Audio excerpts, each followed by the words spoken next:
The Book of 1 Kings.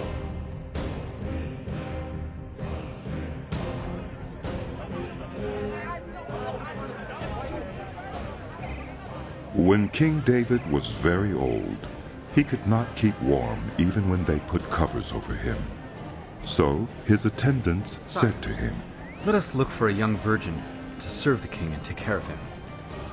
She can lie beside him so that our lord the king may keep warm." Then they searched throughout Israel for a beautiful young woman and found Abishag, a Shunammite, and brought her to the king. The woman was very beautiful.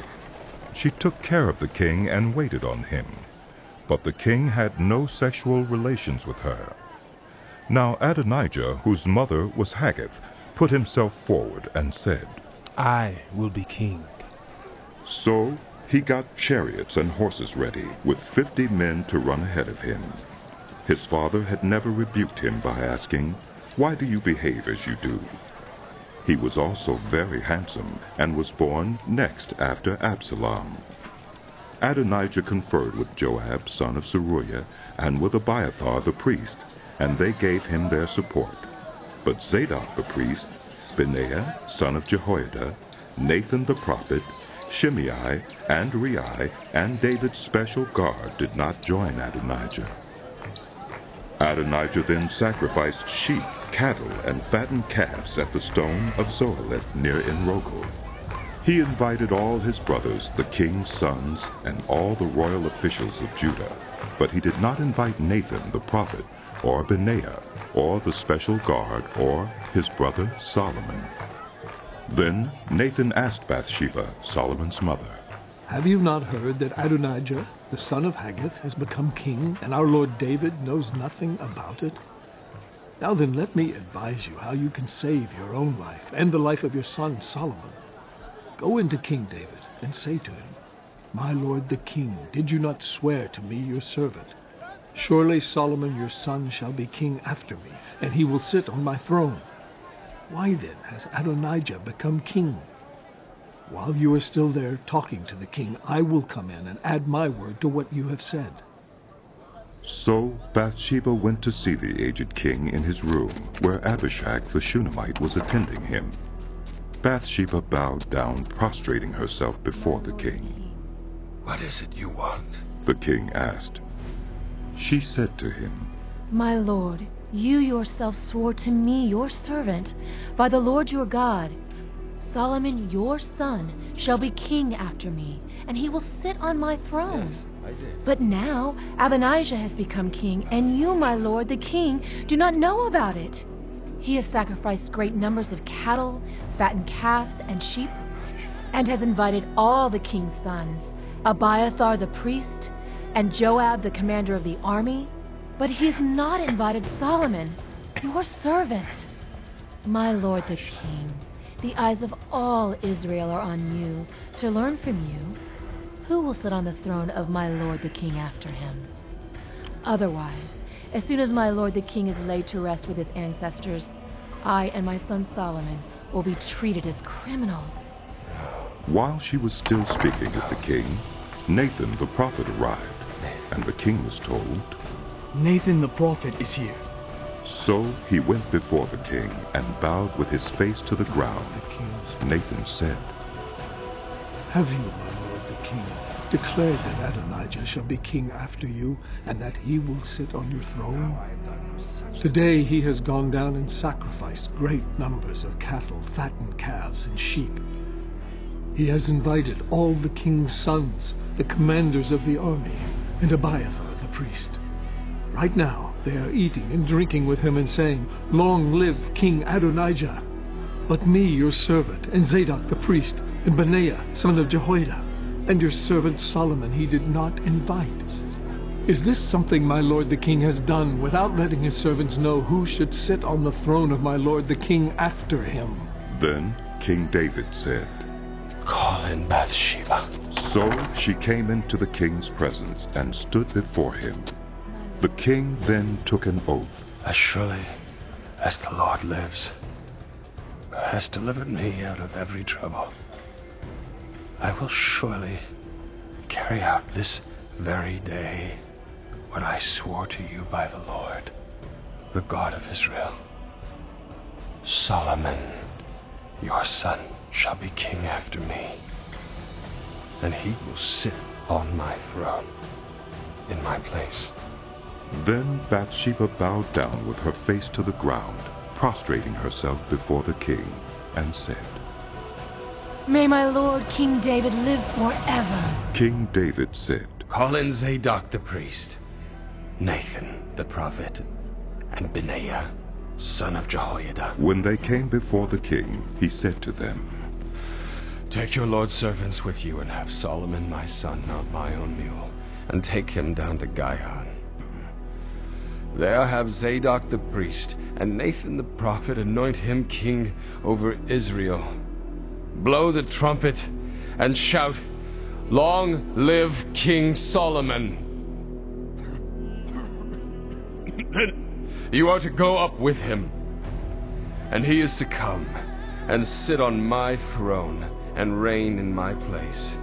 I have appointed him ruler over Israel and Judah. Benaiah, son of Jehoiada, answered the king, Amen. May the Lord, the God of my lord the king, so declare it. As the Lord was with my lord the king, so may he be with Solomon to make his throne even greater than the throne of my lord King David. So Zadok the priest, Nathan the prophet, Benaiah, son of Jehoiada, the Kerethites and the Pelethites went down and had Solomon mount King David's mule, and they escorted him to Gihon. Zadok the priest took the horn of oil from the sacred tent and anointed Solomon. Then they sounded the trumpet, and all the people shouted, Long live King Solomon!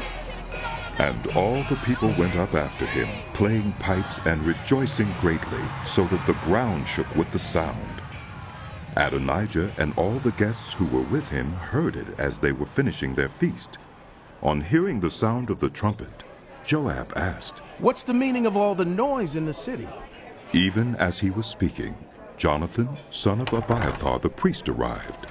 Adonijah said, Come in! A worthy man like you must be bringing good news. Not at all. Jonathan answered, Our Lord King David has made Solomon king.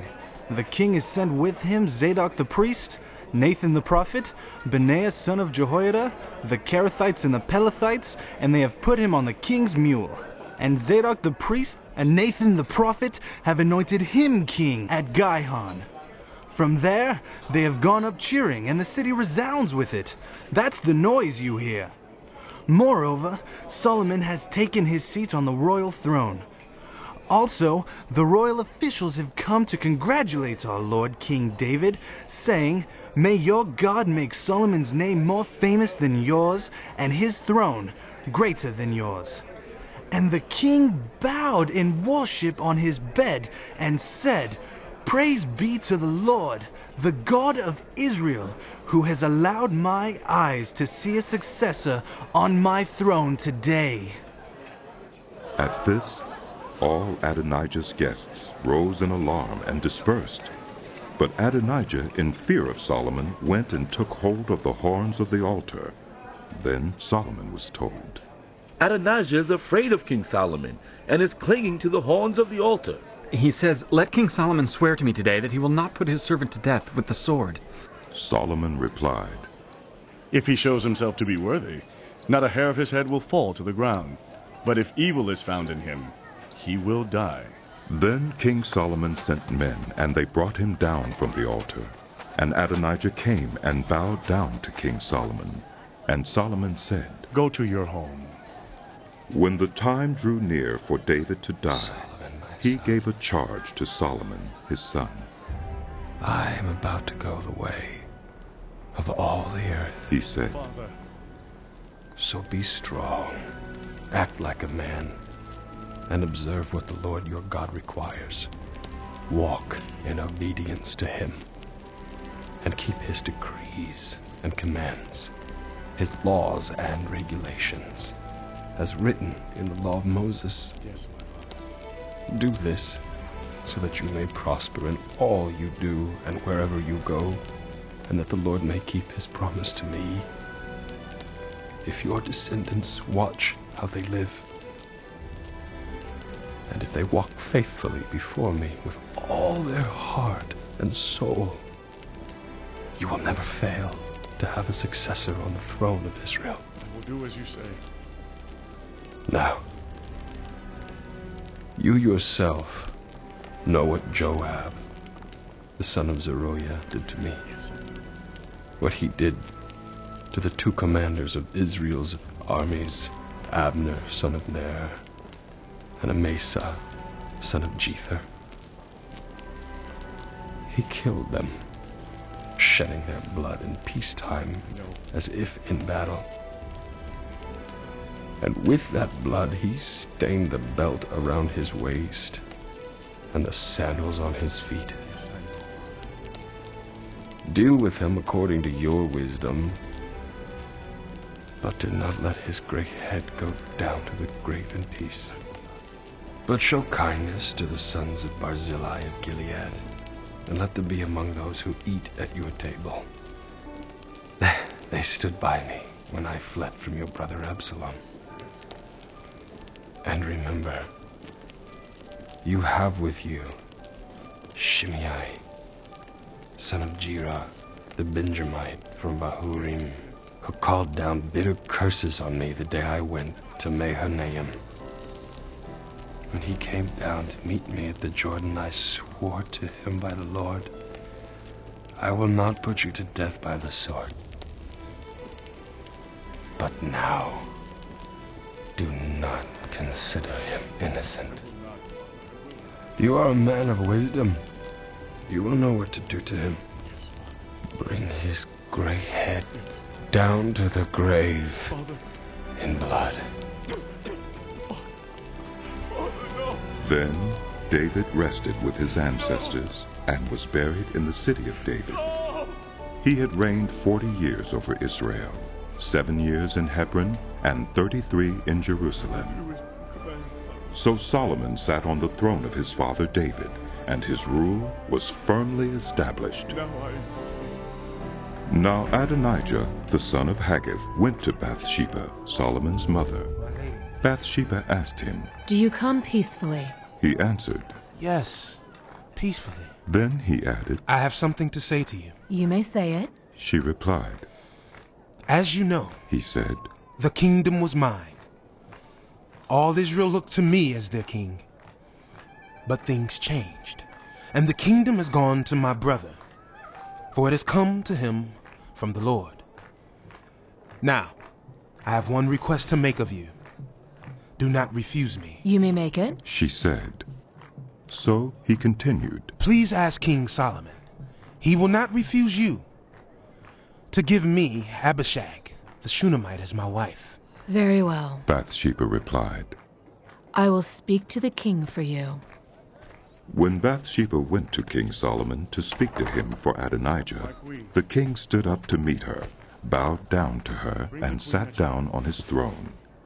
He had a throne brought for the king's mother, and she sat down at his right hand. "I have one small request to make of you. She said. Do not refuse me." The king replied. Make it, my mother. I will not refuse you. So she said. "Let Abishag the Shunammite be given in marriage to your brother Adonijah." King Solomon answered his mother. Why do you request Abishag the Shunammite for Adonijah? You might as well request the kingdom for him. After all, he is my older brother. Yes, for him and for Abiathar the priest and Joab, son of Zeruiah. Then King Solomon swore by the Lord. May God deal with me, be it ever so severely, if Adonijah does not pay with his life for this request.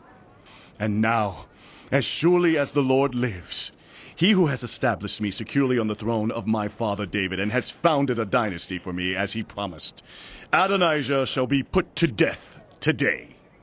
So King Solomon gave orders to Benaiah, son of Jehoiada, and he struck down Adonijah, and he died. To Abiathar the priest, the king said, Go back to your fields in Anathoth. You deserve to die, but I will not put you to death now. because you carried the ark of the sovereign Lord before my father David, and shared all my father's hardships. So Solomon removed Abiathar from the priesthood of the Lord, fulfilling the word the Lord had spoken at Shiloh about the house of Eli.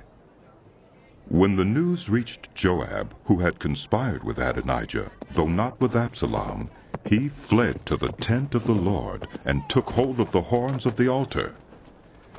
King Solomon was told that Joab had fled to the tent of the Lord and was beside the altar. Then Solomon ordered Benaiah, son of Jehoiada, Go, strike him down. So Benaiah entered the tent of the Lord and said to Joab, The king says, come out. But he answered, No, I will die here. Benaiah reported to the king. This is how Joab answered me. Then the king commanded Benaiah, Do as he says. Strike him down and bury him, and so clear me and my whole family of the guilt of the innocent blood that Joab shed. The Lord will repay him for the blood he shed, because without my father David knowing it, he attacked 2 men and killed them with the sword. Both of them, Abner, son of Ner, commander of Israel's army, and Amasa, son of Jether, commander of Judah's army, were better men and more upright than he. May the guilt of their blood rest on the head of Joab and his descendants forever. But on David and his descendants, his house and his throne, may there be the Lord's peace forever. So Benaiah, son of Jehoiada, went up and struck down Joab and killed him, and he was buried at his home out in the country. The king put Benaiah, son of Jehoiada, over the army in Joab's position, and replaced Abiathar with Zadok the priest. Then the king sent for Shimei and said to him, Build yourself a house in Jerusalem and live there, but do not go anywhere else. The day you leave and cross the Kidron Valley, you can be sure you will die. Your blood will be on your own head. Shimei answered the king, What you say is good. Your servant will do as my lord the king has said. And Shimei stayed in Jerusalem for a long time. But 3 years later, 2 of Shimei's slaves ran off to Achish, son of Maacah, king of Gath, and Shimei was told, Your slaves are in Gath. At this, he saddled his donkey and went to Achish at Gath in search of his slaves. So Shimei went away and brought the slaves back from Gath. When Solomon was told that Shimei had gone from Jerusalem to Gath and had returned, the king summoned Shimei and said to him, Did I not make you swear by the Lord and warn you? On the day you leave to go anywhere else, you can be sure you will die. At that time you said to me, What you say is good, I will obey. Why then did you not keep your oath to the Lord and obey the command I gave you? The king also said to Shimei, You know in your heart all the wrong you did to my father David. Now the Lord will repay you for your wrongdoing. But King Solomon will be blessed, and David's throne will remain secure before the Lord forever. Then the king gave the order to Benaiah, son of Jehoiada, Benaiah, and he went kill out him. and struck Shimei down, and he died. The kingdom was now established in Solomon's hands. Solomon made an alliance with Pharaoh, king of Egypt, and married his daughter. He brought her to the city of David until he finished building his palace and the temple of the Lord, and the wall around Jerusalem. The people, however, were still sacrificing at the high places, because a temple had not yet been built for the name of the Lord. Solomon showed his love for the Lord by walking according to the instructions given him by his father David, except that he offered sacrifices and burned incense on the high places. The king went to Gibeon to offer sacrifices, for that was the most important high place, and Solomon offered 1,000 burnt offerings on that altar. At Gibeon, the Lord appeared to Solomon during the night in a dream, and God said, Ask for whatever you want me to give you. Solomon answered, Sovereign Lord, you have shown great kindness to your servant, my father David, because he was faithful to you and righteous and upright in heart. You have continued this great kindness to him and have given him a son to sit on his throne this very day. Now, Lord my God, you have made your servant king in place of my father David. But I am only a little child and do not know how to carry out my duties. Your servant is here among the people you have chosen, a great people, too numerous to count or number. So give your servant a discerning heart to govern your people and to distinguish between right and wrong. For who is able to govern this great people of yours? The Lord was pleased that Solomon had asked for this. So God said to him, Since you have asked for this, and not for long life or wealth for yourself, nor have asked for the death of your enemies, but for discernment in administering justice, I will do what you have asked. I will give you a wise and discerning heart, so that there will never have been anyone like you, nor will there ever be. Moreover, I will give you what you have not asked for, both wealth and honor, so that in your lifetime you will have no equal among kings. And if you walk in obedience to me, and keep my decrees and commands, as David your father did, I will give you a long life. Then Solomon awoke, and he realized it had been a dream.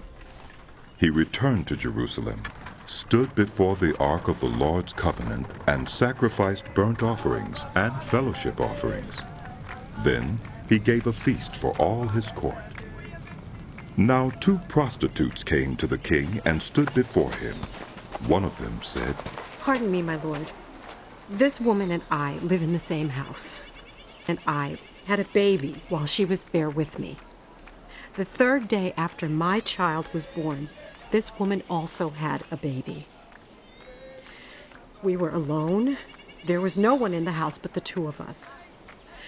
During the night, this woman's son died because she lay on him. So she got up in the middle of the night and took my son from my side while I, your servant, was asleep. She put him by her breast and put her dead son by my breast. The next morning, I got up to nurse my son, and he was dead. But when I looked at him closely in the morning light, I saw that it wasn't the son I had born. What? The other woman said, No, the living one is my son, the dead one is yours. But the first insisted. No, the dead one is yours. The living one is mine. And so they argued before the king. The king said, This one says, my son is alive and your son is dead, while that one says, no, your son is dead and mine is alive. My lord, you must believe Then the king said, Bring me a sword. So they brought a sword for the king. He then gave an order. Cut the living child in 2. Give half to one and half to the other. The woman whose son was alive was deeply moved out of love for her son and said to the king, Please, my lord, give her the living baby. Don't kill him. But the other said, Neither I nor you shall have him. Cut him in 2. Then the king gave his ruling. Give the living baby to the first woman. Do not kill him. She is his mother. When all Israel heard the verdict the king had given, they held the king in awe, because they saw that he had wisdom from God to administer justice. So King Solomon ruled over all Israel, and these were his chief officials: Azariah, son of Zadok the priest, Elohoreph and Ahijah, son of Shisha, secretaries, Jehoshaphat, son of Ahilud, recorder, Benaiah, son of Jehoiada, commander-in-chief, Zadok and Abiathar, priests, Azariah, son of Nathan, in charge of the district governors. Zabad, son of Nathan, a priest and advisor to the king. Ahishar, palace administrator. Adoniram, son of Abda, in charge of forced labor. Solomon had 12 district governors over all Israel who supplied provisions for the king and the royal household. Each one had to provide supplies for 1 month in the year.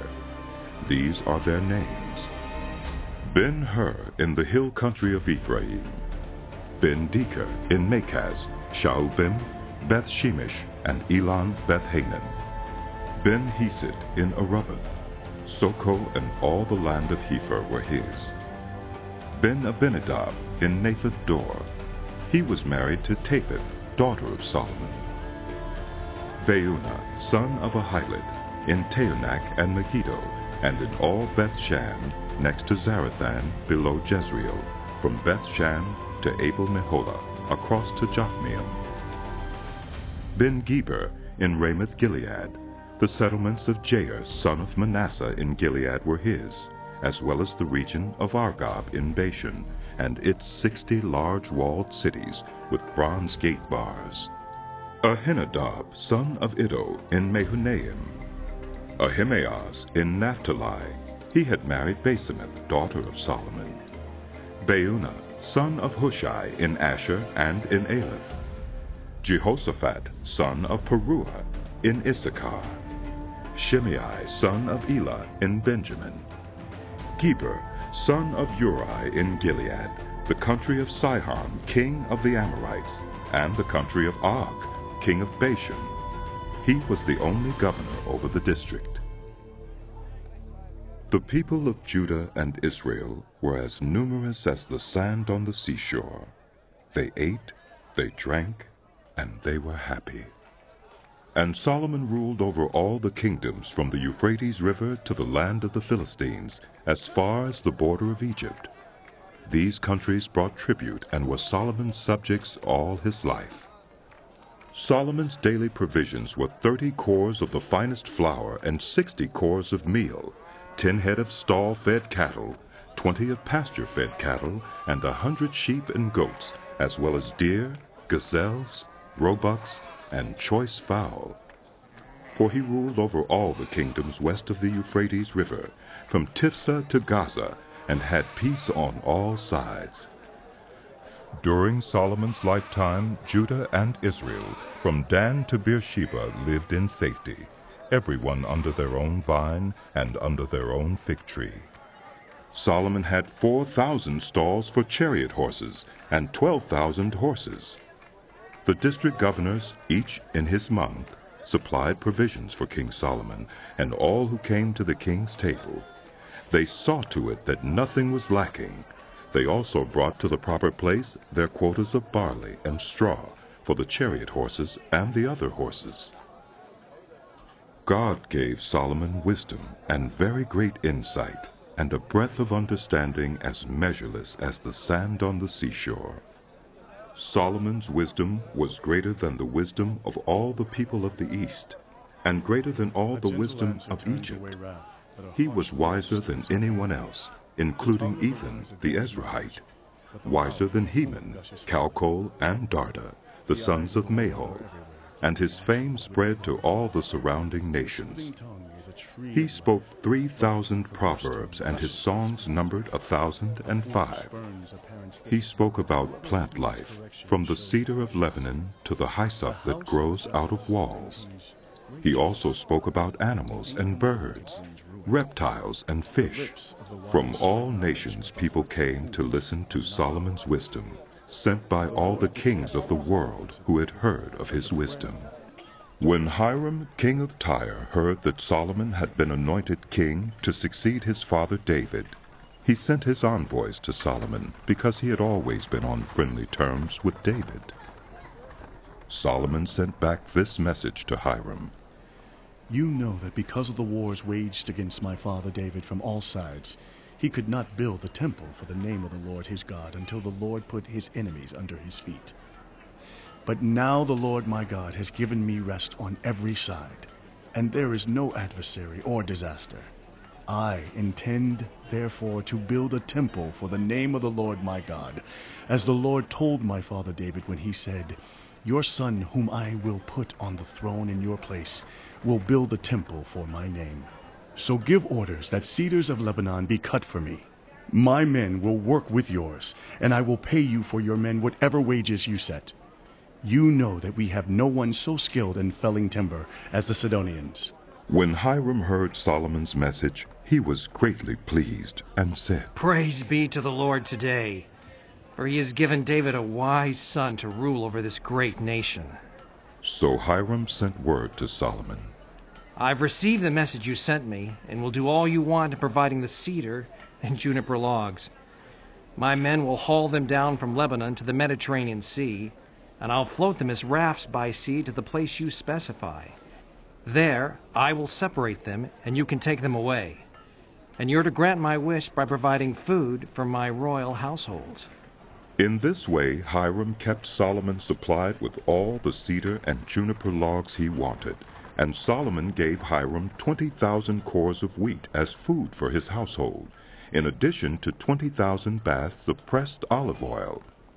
Solomon continued to do this for Hiram year after year. The Lord gave Solomon wisdom, just as he had promised him. There were peaceful relations between Hiram and Solomon, and the two of them made a treaty.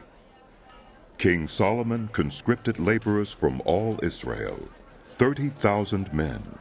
He sent them off to Lebanon in shifts of 10,000 a month, so that they spent 1 month in Lebanon and 2 months at home. Adoniram was in charge of the forced labor. Solomon had 70,000 carriers and 80,000 stonecutters in the hills, as well as 3,300 foremen who supervised the project and directed the workers. At the king's command, they removed from the quarry large blocks of high-grade stone to provide a foundation of dressed stone for the temple. The craftsmen of Solomon and Hiram and workers from Byblos cut and prepared the timber and stone for the building of the temple.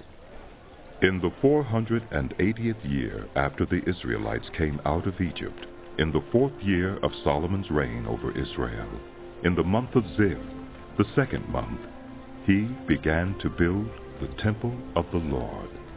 The temple that King Solomon built for the Lord was 60 cubits long, 20 wide and 30 high. The portico at the front of the main hall of the temple extended the width of the temple, that is, 20 cubits, and projected 10 cubits from the front of the temple. He made narrow windows high up in the temple walls. Against the walls of the main hall and inner sanctuary he built a structure around the building in which there were side rooms. The lowest floor was 5 cubits wide, the middle floor 6 cubits, and the 3rd floor 7. He made offset ledges around the outside of the temple so that nothing would be inserted into the temple walls. In building the temple, only blocks dressed at the quarry were used, and no hammer, chisel, or any other iron tool was heard at the temple site while it was being built. The entrance to the lowest floor was on the south side of the temple. A stairway led up to the middle level and from there to the 3rd. So he built the temple and completed it, roofing it with beams and cedar planks. And he built the side rooms all along the temple. The height of each was 5 cubits, and they were attached to the temple by beams of cedar. The word of the Lord came to Solomon. "As for this temple you are building, if you follow my decrees, observe my laws and keep all my commands and obey them, I will fulfill through you the promise I gave to David your father. And I will live among the Israelites, and will not abandon my people Israel." So Solomon built the temple and completed it. He lined its interior walls with cedar boards, paneling them from the floor of the temple to the ceiling, and covered the floor of the temple with planks of juniper. He partitioned off 20 cubits at the rear of the temple with cedar boards from floor to ceiling, to form within the temple an inner sanctuary, the most holy place. The main hall in front of this room was 40 cubits long. The inside of the temple was cedar, carved with gourds and open flowers. Everything was cedar. No stone was to be seen. He prepared the inner sanctuary within the temple to set the Ark of the Covenant of the Lord there. The inner sanctuary was 20 cubits long, 20 wide, and 20 high. He overlaid the inside with pure gold, and he also overlaid the altar of cedar. Solomon covered the inside of the temple with pure gold, and he extended gold chains across the front of the inner sanctuary, which was overlaid with gold. So he overlaid the whole interior with gold. He also overlaid with gold the altar that belonged to the inner sanctuary. For the inner sanctuary he made a pair of cherubim out of olive wood, each 10 cubits high. One wing of the first cherub was 5 cubits long, and the other wing 5 cubits, 10 cubits from wingtip to wingtip. The second cherub also measured 10 cubits, for the 2 cherubim were identical in size and shape. The height of each cherub was 10 cubits. He placed the cherubim inside the innermost room of the temple, with their wings spread out. The wing of one cherub touched one wall, while the wing of the other touched the other wall, and their wings touched each other in the middle of the room. He overlaid the cherubim with gold. On the walls all around the temple, in both the inner and outer rooms, he carved cherubim, palm trees, and open flowers. He also covered the floors of both the inner and outer rooms of the temple with gold. For the entrance to the inner sanctuary he made doors out of olive wood that were 1/5 of the width of the sanctuary, and on the 2 olive wood doors he carved cherubim, palm trees, and open flowers, and overlaid the cherubim and palm trees with hammered gold. In the same way, for the entrance to the main hall, he made door frames out of olive wood that were 1/4 of the width of the hall. He also made 2 doors out of juniper wood, each having 2 leaves that turned in sockets. He carved cherubim, palm trees, and open flowers on them, and overlaid them with gold hammered evenly over the carvings. And he built the inner courtyard of 3 courses of dressed stone, and 1 course of trimmed cedar beams. The foundation of the temple of the Lord was laid in the 4th year, in the month of Ziv. In the 11th year, in the month of Bul, the 8th month, the temple was finished in all its details, according to its specifications. He had spent 7 years building it. It took Solomon 13 years, however, to complete the construction of his palace. He built the palace of the forest of Lebanon, 100 cubits long, 50 wide, and 30 high, with 4 rows of cedar columns supporting trimmed cedar beams. It was roofed with cedar above the beams that rested on the columns, 45 beams, 15 to a row. Its windows were placed high in sets of 3, facing each other. All the doorways had rectangular frames. They were in the front part in sets of 3, facing each other. He made a colonnade 50 cubits long and 30 wide. In front of it was a portico, and in front of that were pillars and an overhanging roof. He built the throne hall, the hall of justice where he was to judge, and he covered it with cedar from floor to ceiling, and the palace in which he was to live, set farther back, was similar in design. Solomon also made a palace like this hall for Pharaoh's daughter, whom he had married. All these structures, from the outside to the great courtyard, and from foundation to eaves, were made of blocks of high-grade stone, cut to size and smoothed on their inner and outer faces. The foundations were laid with large stones of good quality, some measuring 10 cubits and some 8. Above were high-grade stones cut to size and cedar beams. The great courtyard was surrounded by a wall of 3 courses of dressed stone and 1 course of trimmed cedar beams, as was the inner courtyard of the temple of the Lord with its portico. King Solomon sent to Tyre and brought Huram, whose mother was a widow from the tribe of Naphtali. and whose father was from Tyre and a skilled craftsman in bronze. Huram was filled with wisdom, with understanding, and with knowledge to do all kinds of bronze work. He came to King Solomon and did all the work assigned to him. He cast 2 bronze pillars, each 18 cubits high and 12 cubits in circumference. He also made 2 capitals of cast bronze to set on the tops of the pillars. Each capital was 5 cubits high. A network of interwoven chains adorned the capitals on top of the pillars, 7 for each capital. He made pomegranates in 2 rows, encircling each network to decorate the capitals on top of the pillars.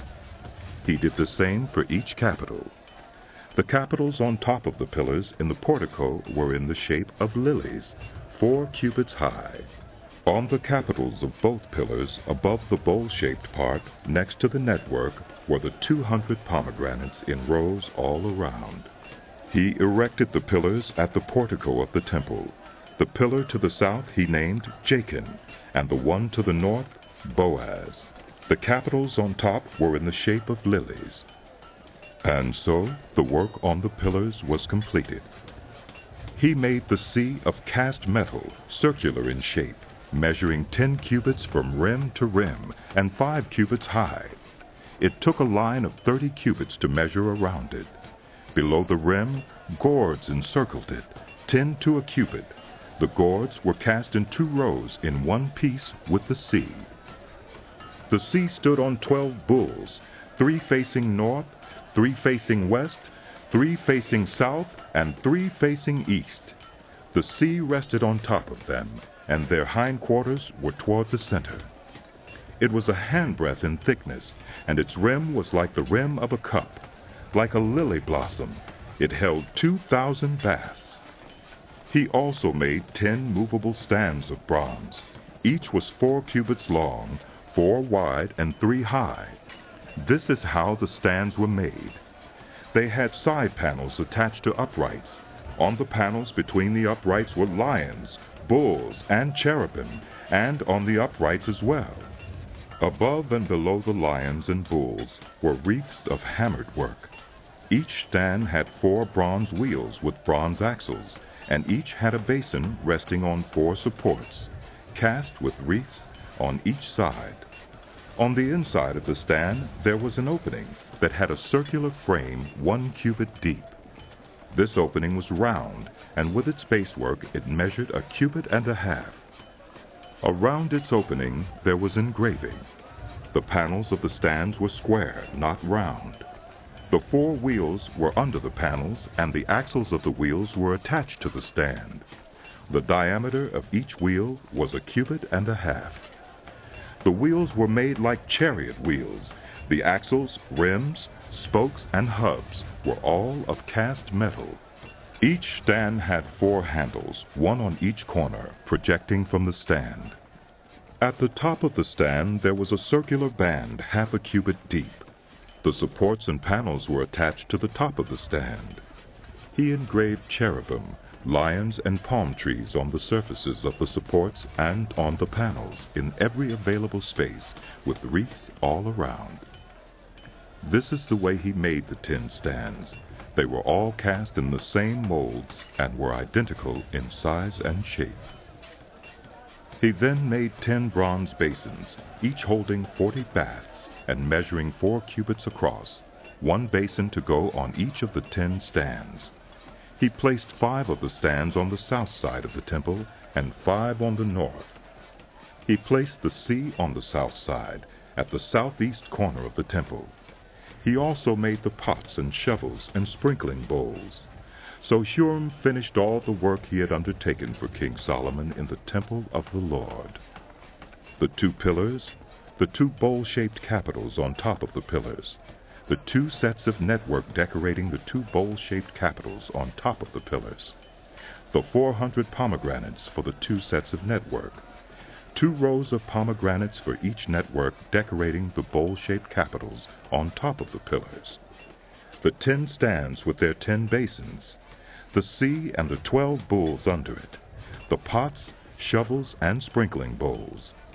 All these objects that Huram made for King Solomon for the temple of the Lord were of burnished bronze. The king had them cast in clay molds in the plain of the Jordan between Succoth and Zarethan. Solomon left all these things unweighed because there were so many. The weight of the bronze was not determined.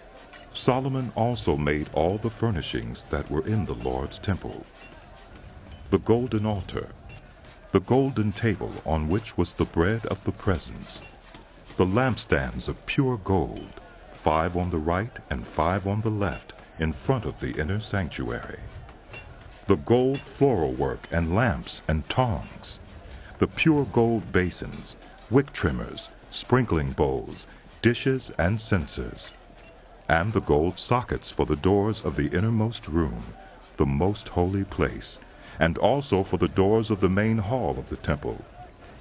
When all the work King Solomon had done for the temple of the Lord was finished, he brought in the things his father David had dedicated, the silver and gold and the furnishings, and he placed them in the treasuries of the Lord's temple. Then King Solomon summoned into his presence at Jerusalem the elders of Israel, all the heads of the tribes and the chiefs of the Israelite families, to bring up the ark of the Lord's covenant from Zion, the city of David. All the Israelites came together to King Solomon at the time of the festival in the month of Ethanim, the 7th month. When all the elders of Israel had arrived, the priests took up the ark, and they brought up the ark of the Lord and the tent of meeting and all the sacred furnishings in it. The priests and Levites carried them up, and King Solomon and the entire assembly of Israel that had gathered about him were before the ark, sacrificing so many sheep and cattle that they could not be recorded or counted. The priests then brought the ark of the Lord's covenant to its place in the inner sanctuary of the temple, the most holy place, and put it beneath the wings of the cherubim.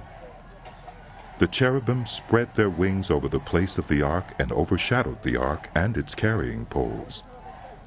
These poles were so long that their ends could be seen from the holy place in front of the inner sanctuary, but not from outside the holy place, and they are still there today. There was nothing in the ark except the 2 stone tablets that Moses had placed in it at Horeb, where the Lord made a covenant with the Israelites after they came out of Egypt. When the priests withdrew from the holy place, the cloud filled the temple of the Lord, and the priests could not perform their service because of the cloud, for the glory of the Lord filled his temple. Then Solomon said, "The Lord has said that he would dwell in a dark cloud. I have indeed built a magnificent temple for you, a place for you to dwell forever." While the whole assembly of Israel was standing there, the king turned around and blessed them. His people Israel. Then he said, "Praise be to the Lord, the God of Israel, who with his own hand has fulfilled what he promised with his own mouth to my father David. For he said, 'Since the day I brought my people Israel out of Egypt, I have not chosen a city in any tribe of Israel to have a temple built so that my name might be there. But I have chosen David to rule my people Israel. My father David had it in his heart to build a temple for the name of the Lord, the God of Israel. But the Lord said to my father David, 'You did well to have it in your heart to build a temple for my name. Nevertheless, you are not the one to build the temple, but your son, your own flesh and blood. He is the one who will build the temple for my name. The Lord has kept the promise he made. I have succeeded David my father, and now I sit on the throne of Israel, just as the Lord promised. And I have built the temple for the name of the Lord, the God of Israel. I have provided a place there for the ark, in which is the covenant of the Lord that he made with our ancestors when he brought them out of Egypt.'" Then Solomon stood before the altar of the Lord in front of the whole assembly of Israel, spread out his hands toward heaven, and said,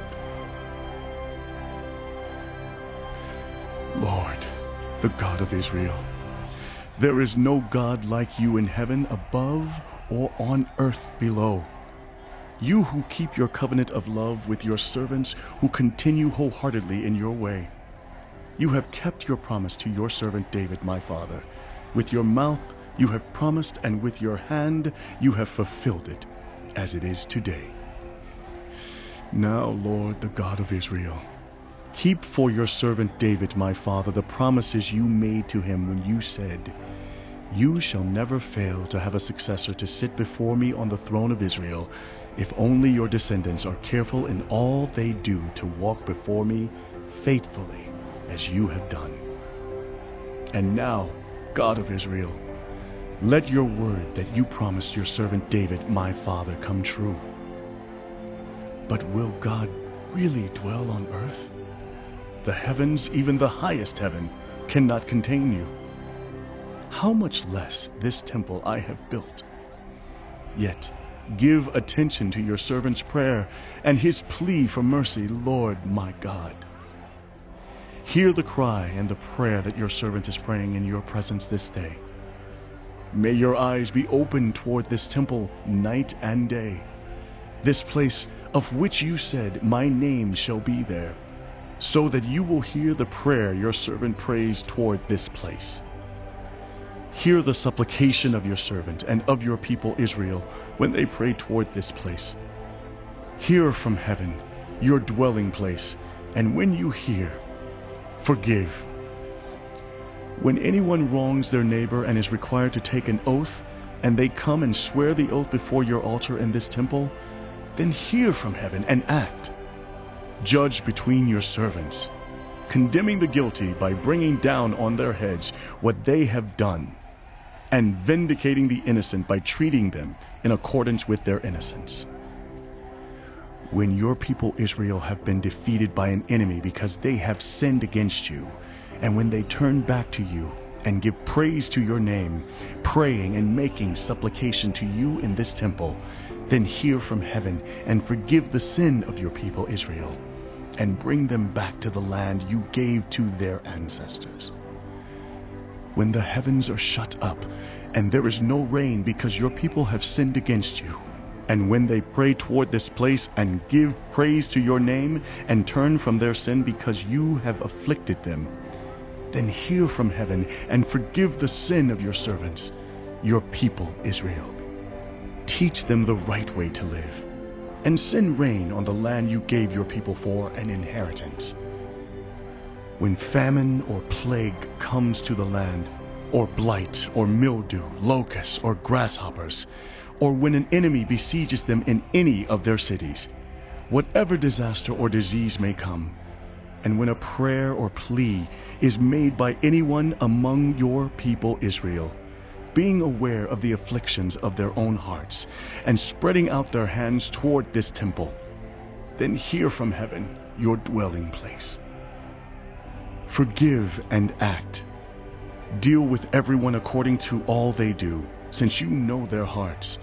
For you alone know every human heart, so that they will fear you all the time they live in the land you gave our ancestors.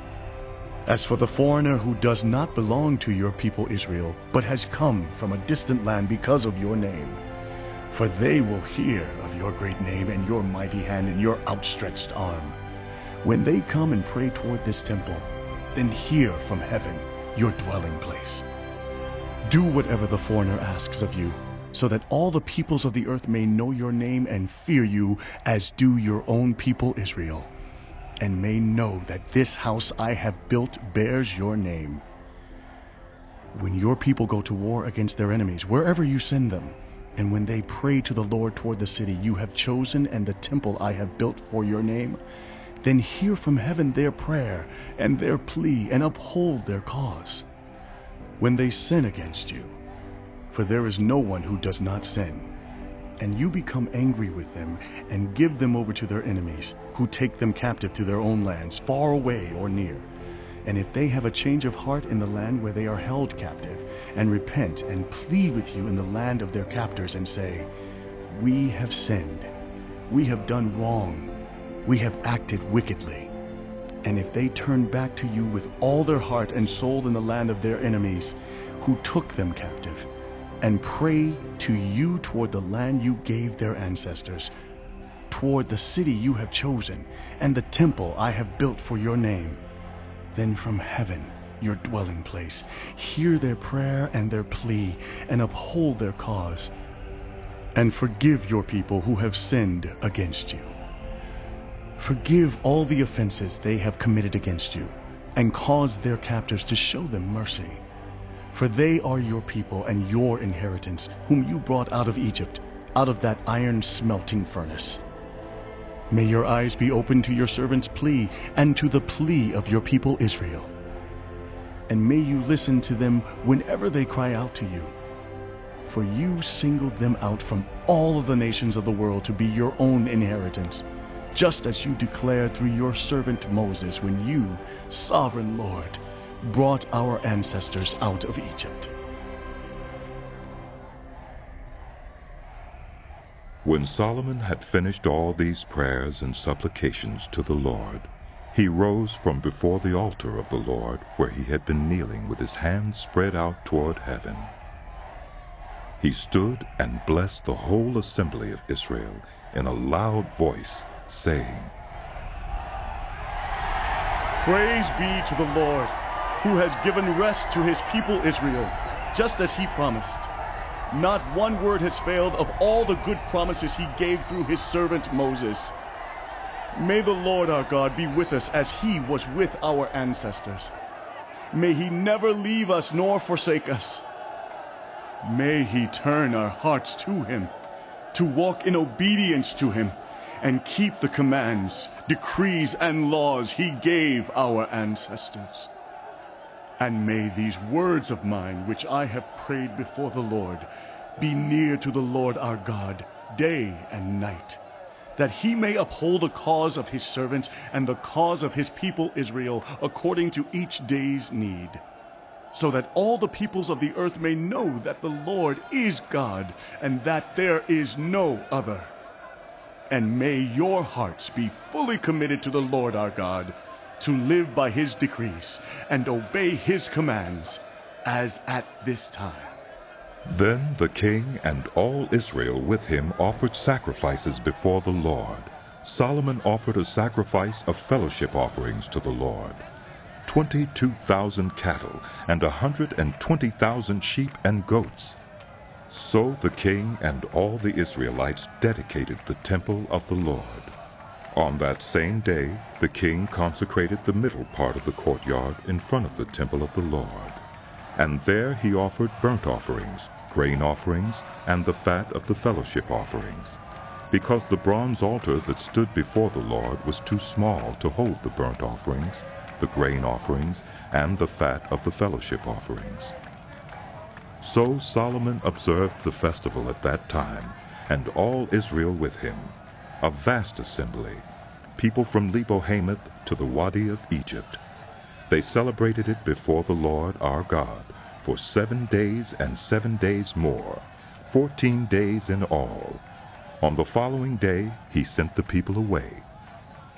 They blessed the king and then went home, joyful and glad in heart for all the good things the Lord had done for his servant David and his people Israel. When Solomon had finished building the temple of the Lord and the royal palace, and had achieved all he had desired to do, the Lord appeared to him a second time, as he had appeared to him at Gibeon. The Lord said to him, I have heard the prayer and plea you have made before me. I have consecrated this temple which you have built, by putting my name there forever. My eyes and my heart will always be there. As for you, if you walk before me faithfully, with integrity of heart and uprightness, as David your father did, and do all I command, and observe my decrees and laws, I will establish your royal throne over Israel forever, as I promised David your father, when I said, you shall never fail to have a successor on the throne of Israel.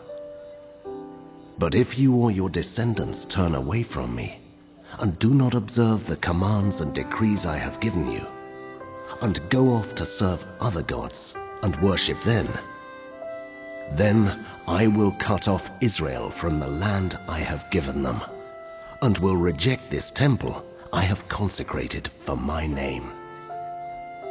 Israel will then become a byword and an object of ridicule among all peoples.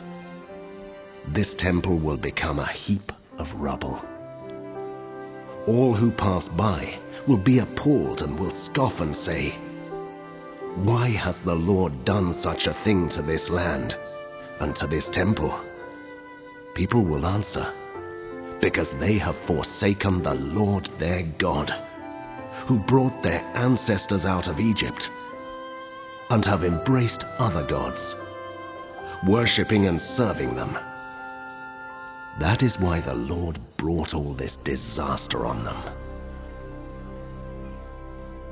At the end of 20 years, during which Solomon built these two buildings, the temple of the Lord and the royal palace, King Solomon gave 20 towns in Galilee to Hiram, king of Tyre, because Hiram had supplied him with all the cedar and juniper and gold he wanted. But when Hiram went from Tyre to see the towns that Solomon had given him, he was not pleased with them. "What kind of towns are these you've given me, my brother?" he asked. And he called them the land of Kabul, a name they have to this day. Now Hiram had sent to the king 120 talents of gold. Here is the account of the forced labor King Solomon conscripted to build the Lord's temple, his own palace, the terraces, the wall of Jerusalem, and Hazor, Megiddo, and Gezer. Pharaoh, king of Egypt, had attacked and captured Gezer. He had set it on fire. He killed its Canaanite inhabitants and then gave it as a wedding gift to his daughter, Solomon's wife. And Solomon rebuilt Gezer. He built up Lower Beth-horon, Baalath, and Tadmor in the desert, within his land, as well as all his store cities and the towns for his chariots and for his horses, whatever he desired to build in Jerusalem, in Lebanon, and throughout all the territory he ruled. There were still people left from the Amorites, Hittites, Perizzites, Hivites, and Jebusites. These peoples were not Israelites. Solomon conscripted the descendants of all these peoples remaining in the land, whom the Israelites could not exterminate, to serve as slave labor, as it is to this day. But Solomon did not make slaves of any of the Israelites. They were his fighting men, his government officials, his officers, his captains, and the commanders of his chariots and charioteers. They were also the chief officials in charge of Solomon's projects, 550 officials supervising those who did the work. After Pharaoh's daughter had come up from the city of David to the palace Solomon had built for her, he constructed the terraces. 3 times a year Solomon sacrificed burnt offerings and fellowship offerings on the altar he had built for the Lord, burning incense before the Lord along with them, and so fulfilled the temple obligations. King Solomon also built ships at Ezion-Geber, which is near Elath in Edom, on the shore of the Red Sea.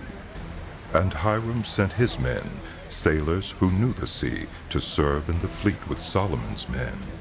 They sailed to Ophir and brought back 420 talents of gold, which they delivered to King Solomon. When the Queen of Sheba heard about the fame of Solomon and his relationship to the Lord, she came to test Solomon with hard questions. Arriving at Jerusalem with a very great caravan, with camels carrying spices, large quantities of gold, and precious stones, she came to Solomon and talked with him about all that she had on her mind. Solomon answered all her questions. Nothing was too hard for the king to explain to her. When the Queen of Sheba saw all the wisdom of Solomon, and the palace he had built, the food on his table, the seating of his officials, the attending servants in their robes, his cupbearers, and the burnt offerings he made at the temple of the Lord, she was overwhelmed. She said to the king, The report I heard in my own country about your achievements and your wisdom is true. But I did not believe these things until I came and saw with my own eyes. Indeed, not even half was told me. In wisdom and wealth you have far exceeded the report I heard. How happy your people must be! How happy your officials who continually stand before you and hear your wisdom. Praise be to the Lord your God, who has delighted in you and placed you on the throne of Israel. Because of the Lord's eternal love for Israel, he has made you king to maintain justice and righteousness. And she gave the king 120 talents of gold, large quantities of spices and precious stones. Never again were so many spices brought in as those the Queen of Sheba gave to King Solomon. Hiram's ships brought gold from Ophir, and from there they brought great cargoes of almug wood and precious stones. The king used the almug wood to make supports for the temple of the Lord and for the royal palace, and to make harps and lyres for the musicians. So much almug wood has never been imported or seen since that day. King Solomon gave the Queen of Sheba all she desired and asked for, besides what he had given her out of his royal bounty. Then she left and returned with her retinue to her own country. The weight of the gold that Solomon received yearly was 666 talents, not including the revenues from merchants and traders and from all the Arabian kings and the governors of the territories. King Solomon made 200 large shields of hammered gold. 600 shekels of gold went into each shield. He also made 300 small shields of hammered gold, with 3 minas of gold in each shield. The king put them in the palace of the forest of Lebanon. Then the king made a great throne, covered with ivory and overlaid with fine gold. The throne had 6 steps, and its back had a rounded top. On both sides of the seat were armrests, with a lion standing beside each of them. 12 lions stood on the 6 steps, one at either end of each step. Nothing like it had ever been made for any other kingdom. All King Solomon's goblets were gold, and all the household articles in the palace of the forest of Lebanon were pure gold. Nothing was made of silver, because silver was considered of little value in Solomon's days. The king had a fleet of trading ships at sea along with the ships of Hiram. Once every 3 years it returned, carrying gold, silver, and ivory, and apes and baboons. King Solomon was greater in riches and wisdom than all the other kings of the earth. The whole world sought audience with Solomon to hear the wisdom God had put in his heart. Year after year, everyone who came brought a gift, articles of silver and gold, robes, weapons, and spices, and horses and mules. Solomon accumulated chariots and horses. He had 1,400 chariots and 12,000 horses, which he kept in the chariot cities, and also with him in Jerusalem. The king made silver as common in Jerusalem as stones, and cedar as plentiful as sycamore fig trees in the foothills. Solomon's horses were imported from Egypt and from Kiwi. The royal merchants purchased them from Kiwi at the current price. They imported a chariot from Egypt for 600 shekels of silver, and a horse for 150. They also exported them to all the kings of the Hittites and of the Arameans. King Solomon, however, loved many foreign women besides Pharaoh's daughter: Moabites, Ammonites, Edomites, Sidonians, and Hittites. They were from nations about which the Lord had told the Israelites, "You must not intermarry with them, because they will surely turn your hearts after their gods." Nevertheless, Solomon held fast to them in love. He had 700 wives of royal birth and 300 concubines, and his wives led him astray. As Solomon grew old, his wives turned his heart after other gods. and his heart was not fully devoted to the Lord his God, as the heart of David his father had been. He followed Ashtoreth, the goddess of the Sidonians, and Molech, the detestable god of the Ammonites. So Solomon did evil in the eyes of the Lord. He did not follow the Lord completely, as David his father had done. On a hill east of Jerusalem, Solomon built a high place for Chemosh, the detestable god of Moab, and for Molech, the detestable god of the Ammonites. He did the same for all his foreign wives, who burned incense and offered sacrifices to their gods. The Lord became angry with Solomon, because his heart had turned away from the Lord, the God of Israel, who had appeared to him twice. Although he had forbidden Solomon to follow other gods, Solomon did not keep the Lord's command. So the Lord said to Solomon, "Since this is your attitude, and you have not kept my covenant and my decrees, which I commanded you, I will most certainly tear the kingdom away from you, and give it to one of your subordinates. Nevertheless, for the sake of David your father, I will not do it during your lifetime. I will tear it out of the hand of your son. Yet I will not tear the whole kingdom from him, but will give him one tribe for the sake of David my servant, and for the sake of Jerusalem, which I have chosen." Then the Lord raised up against Solomon an adversary, Hadad the Edomite, from the royal line of Edom. Earlier, when David was fighting with Edom, Joab, the commander of the army, who had gone up to bury the dead, had struck down all the men in Edom. Joab and all the Israelites stayed there for 6 months, until they had destroyed all the men in Edom. But Hadad, still only a boy, fled to Egypt with some Edomite officials who had served his father. They set out from Midian and went to Paran. Then, taking people from Paran with them, they went to Egypt, to Pharaoh, king of Egypt, who gave Hadad a house and land and provided him with food. Pharaoh was so pleased with Hadad that he gave him a sister of his own wife, Queen Taphanes, in marriage. The sister of Taphanes bore him a son named Genubith, whom Taphanes brought up in the royal palace. There Genubith lived with Pharaoh's own children. While he was in Egypt, Hadad heard that David rested with his ancestors, and that Joab, the commander of the army, was also dead. Then Hadad said to Pharaoh, "Let me go, that I may return to my own country." "What have you lacked here that you want to go back to your own country?" Pharaoh asked. "Nothing," Hadad replied, "but do let me go."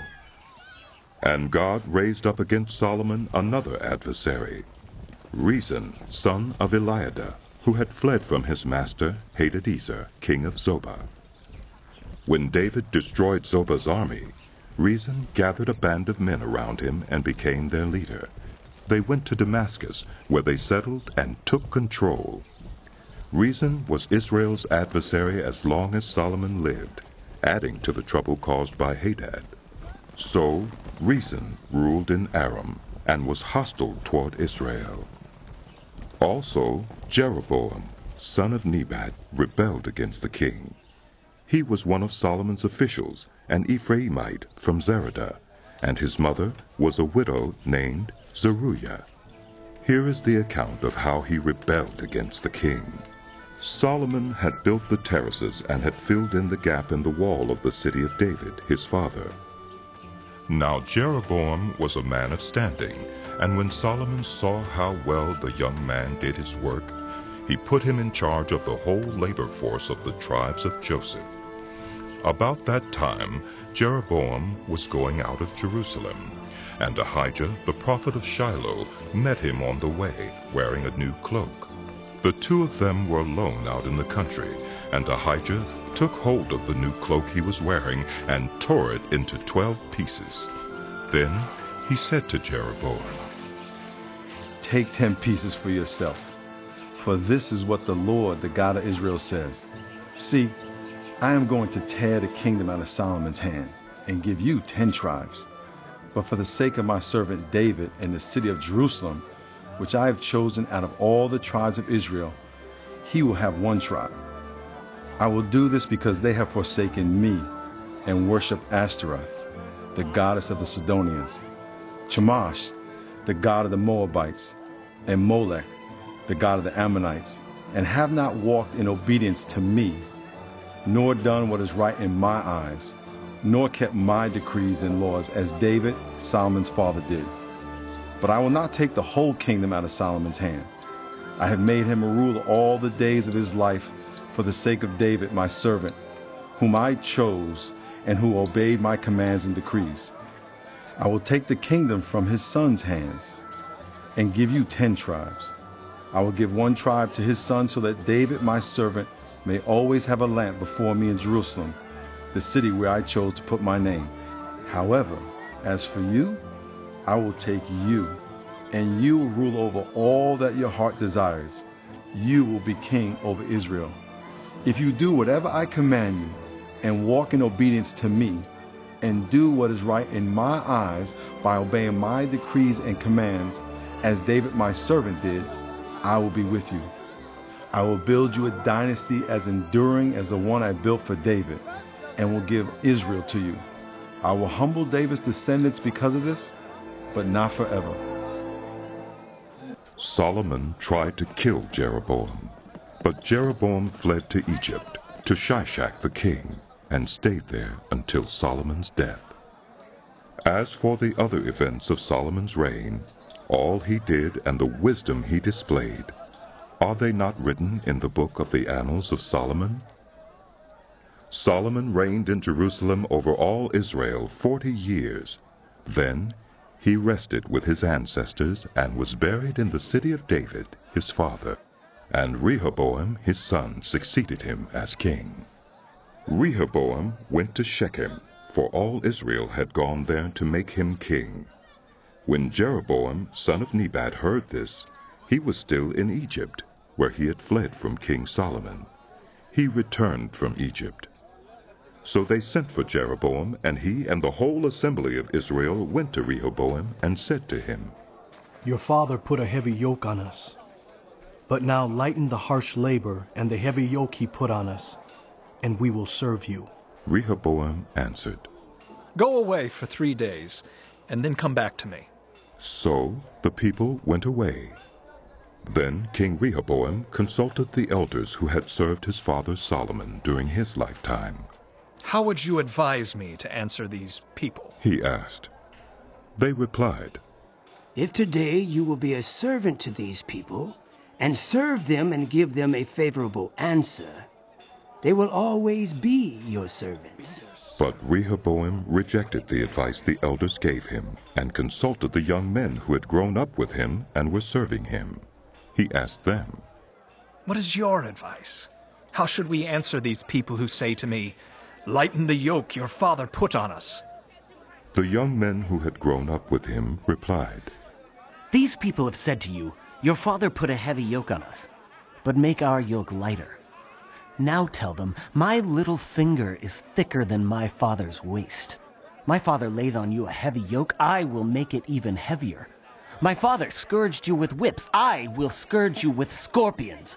3 days later, Jeroboam and all the people returned to Rehoboam, as the king had said, Come back to me in 3 days. The king answered the people harshly, rejecting the advice given him by the elders. He followed the advice of the young men and said, My father made your yoke heavy. I will make it even heavier. My father scourged you with whips. I will scourge you with scorpions. So the king did not listen to the people, for this turn of events was from the Lord, to fulfill the word the Lord had spoken to Jeroboam, son of Nebat, through Ahijah the Shilonite. When all Israel saw that the king refused to listen to them, they answered the king, What share do we have in David? What part in Jesse's son? To your tents, Israel! Look after your own house, David. So the Israelites went home. But as for the Israelites who were living in the towns of Judah, Rehoboam still ruled over them. King Rehoboam sent out Adoniram, who was in charge of forced labor. But all Israel stoned him to death. King Rehoboam, however, managed to get into his chariot and escape to Jerusalem. So Israel has been in rebellion against the house of David to this day. When all the Israelites heard that Jeroboam had returned, they sent and called him to the assembly and made him king over all Israel. Only the tribe of Judah remained loyal to the house of David. When Rehoboam arrived in Jerusalem, he mustered all Judah and the tribe of Benjamin, 180,000 able young men, to go to war against Israel and to regain the kingdom for Rehoboam, son of Solomon. But this word of God came to Shemaiah, the man of God. Say to Rehoboam, son of Solomon, king of Judah, to the whole house of Judah and Benjamin, and to the rest of the people, this is what the Lord says. Do not go up to fight against your brothers, the Israelites. Go home, every one of you, for this is my doing. So they obeyed the word of the Lord and went home again, as the Lord had ordered. Then Jeroboam fortified Shechem in the hill country of Ephraim and lived there. From there he went out and built up Peniel. Jeroboam thought to himself, the kingdom will now likely revert to the house of David. If these people go up to offer sacrifices at the temple of the Lord in Jerusalem, they will again give their allegiance to their lord Rehoboam, king of Judah. They will kill me and return to King Rehoboam. After seeking advice, the king made 2 golden calves. He said to the people, it is too much for you to go up to Jerusalem. Here are your gods, Israel, who brought you up out of Egypt. One he set up in Bethel, and the other in Dan. And this thing became a sin. The people came to worship the one at Bethel, and went as far as Dan to worship the other. Jeroboam built shrines on high places, and appointed priests from all sorts of people, even though they were not Levites. He instituted a festival on the 15th day of the 8th month, like the festival held in Judah, and offered sacrifices on the altar. This he did in Bethel, sacrificing to the calves he had made. And at Bethel he also installed priests at the high places he had made. On the 15th day of the 8th month, a month of his own choosing, he offered sacrifices on the altar he had built at Bethel. So he instituted the festival for the Israelites, and went up to the altar to make offerings. By the word of the Lord, a man of God came from Judah to Bethel, as Jeroboam was standing by the altar to make an offering. By the word of the Lord he cried out against the altar. Altar! Altar! This is what the Lord says. A son named Josiah will be born to the house of David. On you he will sacrifice the priests of the high places who make offerings here, and human bones will be burned on you. That same day the man of God gave a sign. This is the sign the Lord has declared. The altar will be split apart, and the ashes on it will be poured out. When King Jeroboam heard what the man of God cried out against the altar at Bethel, he stretched out his hand from the altar and said, seize him! But the hand he stretched out toward the man shriveled up, so that he could not pull it back. Also the altar was split apart, and its ashes poured out according to the sign given by the man of God, by the word of the Lord. Then the king said to the man of God, intercede with the Lord your God, and pray for me, that my hand may be restored. So the man of God interceded with the Lord, and the king's hand was restored and became as it was before. The king said to the man of God, come home with me for a meal, and I will give you a gift. But the man of God answered the king, even if you were to give me half your possessions, I would not go with you, nor would I eat bread or drink water here. For I was commanded by the word of the Lord, you must not eat bread or drink water or return by the way you came. So he took another road and did not return by the way he had come to Bethel. Now there was a certain old prophet living in Bethel, whose sons came and told him all that the man of God had done there that day. They also told their father what he had said to the king. Their father asked them, "Which way did he go?" And his sons showed him which road the man of God from Judah had taken. So he said to his sons, "Saddle the donkey for me." And when they had saddled the donkey for him, he mounted it and rode after the man of God. He found him sitting under an oak tree and asked, "Are you the man of God who came from Judah?" I am, he replied. So the prophet said to him, "Come home with me and eat." The man of God said, I cannot turn back and go with you, nor can I eat bread or drink water with you in this place.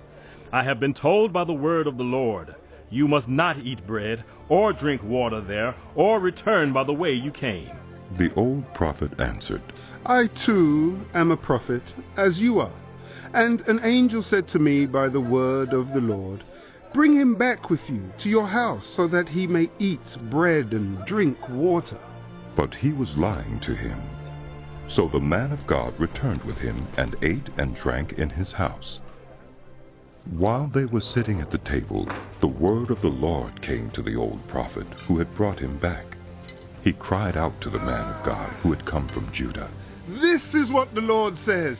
You have defied the word of the Lord and have not kept the command the Lord your God gave you. You came back and ate bread and drank water in the place where he told you not to eat or drink. Therefore, your body will not be buried in the tomb of your ancestors."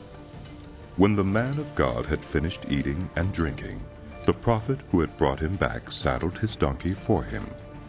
As he went on his way, a lion met him on the road and killed him, and his body was left lying on the road, with both the donkey and the lion standing beside it.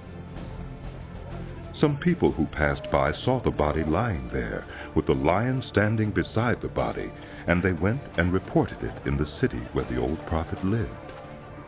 When the prophet who had brought him back from his journey heard of it, he said, It is the man of God who defied the word of the Lord. The Lord has given him over to the lion, which has mauled him and killed him, as the word of the Lord had warned him." The prophet said to his sons, "Saddle the donkey for me." And they did so. Then he went out and found the body lying on the road, with the donkey and the lion standing beside it. The lion had neither eaten the body nor mauled the donkey. So the prophet picked up the body of the man of God, laid it on the donkey, and brought it back to his own city to mourn for him and bury him. Then he laid the body in his own tomb, and they mourned over him and said, "Alas, my brother." After burying him, he said to his sons, "When I die, bury me in the grave where the man of God is buried. Lay my bones beside his bones. For the message he declared by the word of the Lord against the altar in Bethel and against all the shrines on the high places in the towns of Samaria will certainly come true." Even after this, Jeroboam did not change his evil ways, but once more appointed priests for the high places from all sorts of people. Anyone who wanted to become a priest he consecrated for the high places. This was the sin of the house of Jeroboam that led to its downfall and to its destruction from the face of the earth. At that time Abijah, son of Jeroboam, became ill, and Jeroboam said to his wife, "Go disguise yourself so you won't be recognized as the wife of Jeroboam. Then go to Shiloh. Ahijah the prophet is there, the one who told me I would be king over this people.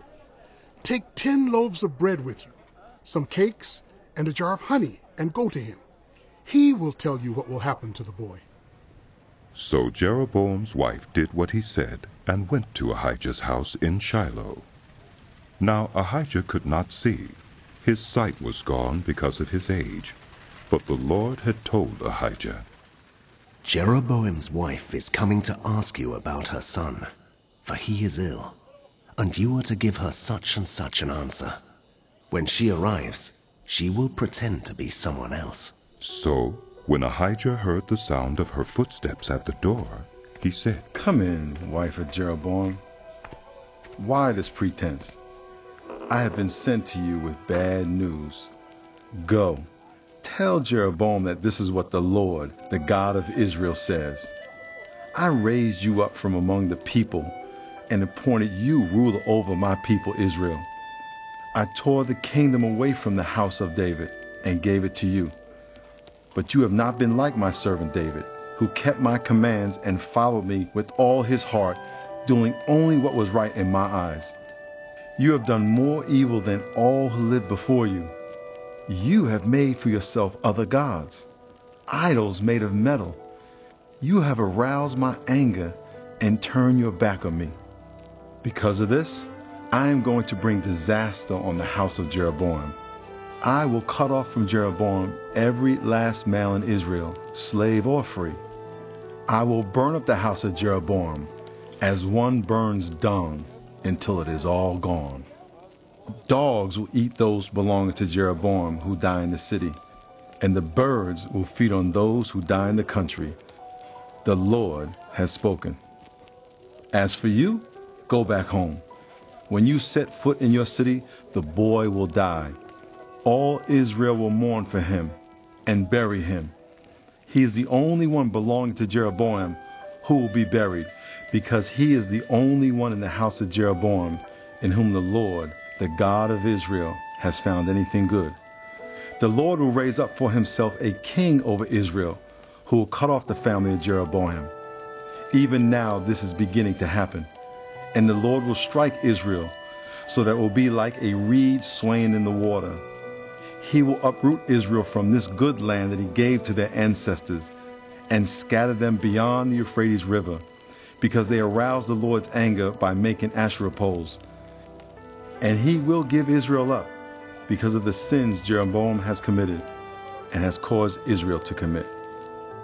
Then Jeroboam's wife got up and left and went to Tirzah. As soon as she stepped over the threshold of the house, the boy died. They buried him, and all Israel mourned for him, as the Lord had said through his servant the prophet Ahijah. The other events of Jeroboam's reign, his wars, and how he ruled, are written in the book of the annals of the kings of Israel. He reigned for 22 years, and then rested with his ancestors. And Nadab, his son, succeeded him as king. Rehoboam, son of Solomon, was king in Judah. He was 41 years old when he became king, and he reigned 17 years in Jerusalem, the city the Lord had chosen out of all the tribes of Israel in which to put his name. His mother's name was Naamah. She was an Ammonite. Judah did evil in the eyes of the Lord. By the sins they committed, they stirred up his jealous anger more than those who were before them had done. They also set up for themselves high places, sacred stones, and Asherah poles on every high hill and under every spreading tree. There were even male shrine prostitutes in the land. The people engaged in all the detestable practices of the nations the Lord had driven out before the Israelites. In the 5th year of King Rehoboam, Shishak, king of Egypt, attacked Jerusalem. He carried off the treasures of the temple of the Lord and the treasures of the royal palace. He took everything, including all the gold shields Solomon had made. So King Rehoboam made bronze shields to replace them, and assigned these to the commanders of the guard on duty at the entrance to the royal palace. Whenever the king went to the Lord's temple, the guards bore the shields, and afterward they returned them to the guard room. As for the other events of Rehoboam's reign, and all he did, are they not written in the book of the annals of the kings of Judah? There was continual warfare between Rehoboam and Jeroboam. And Rehoboam rested with his ancestors, and was buried with them in the city of David. His mother's name was Naamah. She was an Ammonite. And Abijah his son succeeded him as king. In the 18th year of the reign of Jeroboam, son of Nebat, Abijah became king of Judah, and he reigned in Jerusalem 3 years. His mother's name was Maacah, daughter of Abishalom. He committed all the sins his father had done before him. His heart was not fully devoted to the Lord his God, as the heart of David his forefather had been. Nevertheless, for David's sake, the Lord his God gave him a lamp in Jerusalem by raising up a son to succeed him, and by making Jerusalem strong.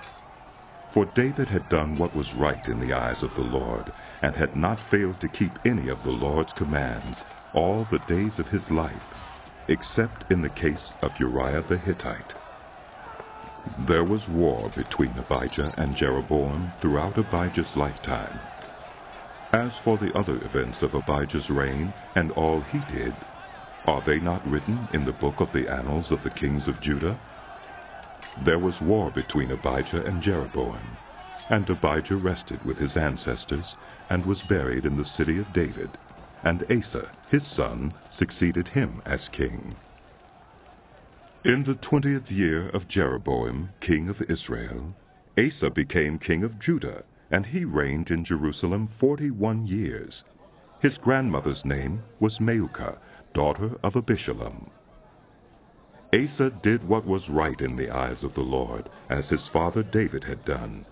He expelled the male shrine prostitutes from the land and got rid of all the idols his ancestors had made. He even deposed his grandmother Maacah from her position as queen mother, because she had made a repulsive image for the worship of Asherah. Asa cut it down and burned it in the Kidron Valley.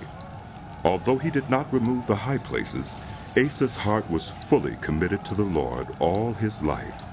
He brought into the temple of the Lord the silver and gold and the articles that he and his father had dedicated. There was war between Asa and Baasha, king of Israel, throughout their reigns.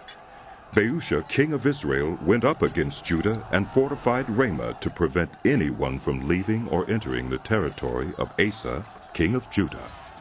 Asa then took all the silver and gold that was left in the treasuries of the Lord's temple and of his own palace. He entrusted it to his officials and sent them to Ben-Hadad, son of Tabrimmon, the son of Hezion, the king of Aram, who was ruling in Damascus. "Let there be a treaty between me and you," he said, "as there was between my father and your father. See, I am sending you a gift of silver and gold. Now break your treaty with Baasha, king of Israel, so he will withdraw from me." Ben-Hadad agreed with King Asa and sent the commanders of his forces against the towns of Israel. He conquered Ijon, Dan, Abel-Beth-Maacah, and all Kinnereth, in addition to Naphtali. When Baasha heard this, he stopped building Ramah and withdrew to Tirzah. Then King Asa issued an order to all Judah. No one was exempt, and they carried away from Ramah the stones and timber Baasha had been using there. With them King Asa built up Geba in Benjamin and also Mizpah. As for all the other events of Asa's reign, all his achievements, all he did, and the cities he built, are they not written in the book of the annals of the kings of Judah? In his old age, however, his feet became diseased. Then Asa rested with his ancestors and was buried with them in the city of his father David, and Jehoshaphat his son succeeded him as king. Nadab, son of Jeroboam, became king of Israel in the 2nd year of Asa, king of Judah, and he reigned over Israel 2 years. He did evil in the eyes of the Lord, following the ways of his father and committing the same sin his father had caused Israel to commit. Baasha, son of Ahijah from the tribe of Issachar, plotted against him, and he struck him down at Gibbethon, a Philistine town, while Nadab and all Israel were besieging it. Baasha killed Nadab in the 3rd year of Asa, king of Judah, and succeeded him as king. As soon as he began to reign, he killed Jeroboam's whole family. He did not leave Jeroboam anyone that breathed, but destroyed them all, according to the word of the Lord given through his servant Ahijah the Shilonite. This happened because of the sins Jeroboam had committed and had caused Israel to commit, and because he aroused the anger of the Lord, the God of Israel.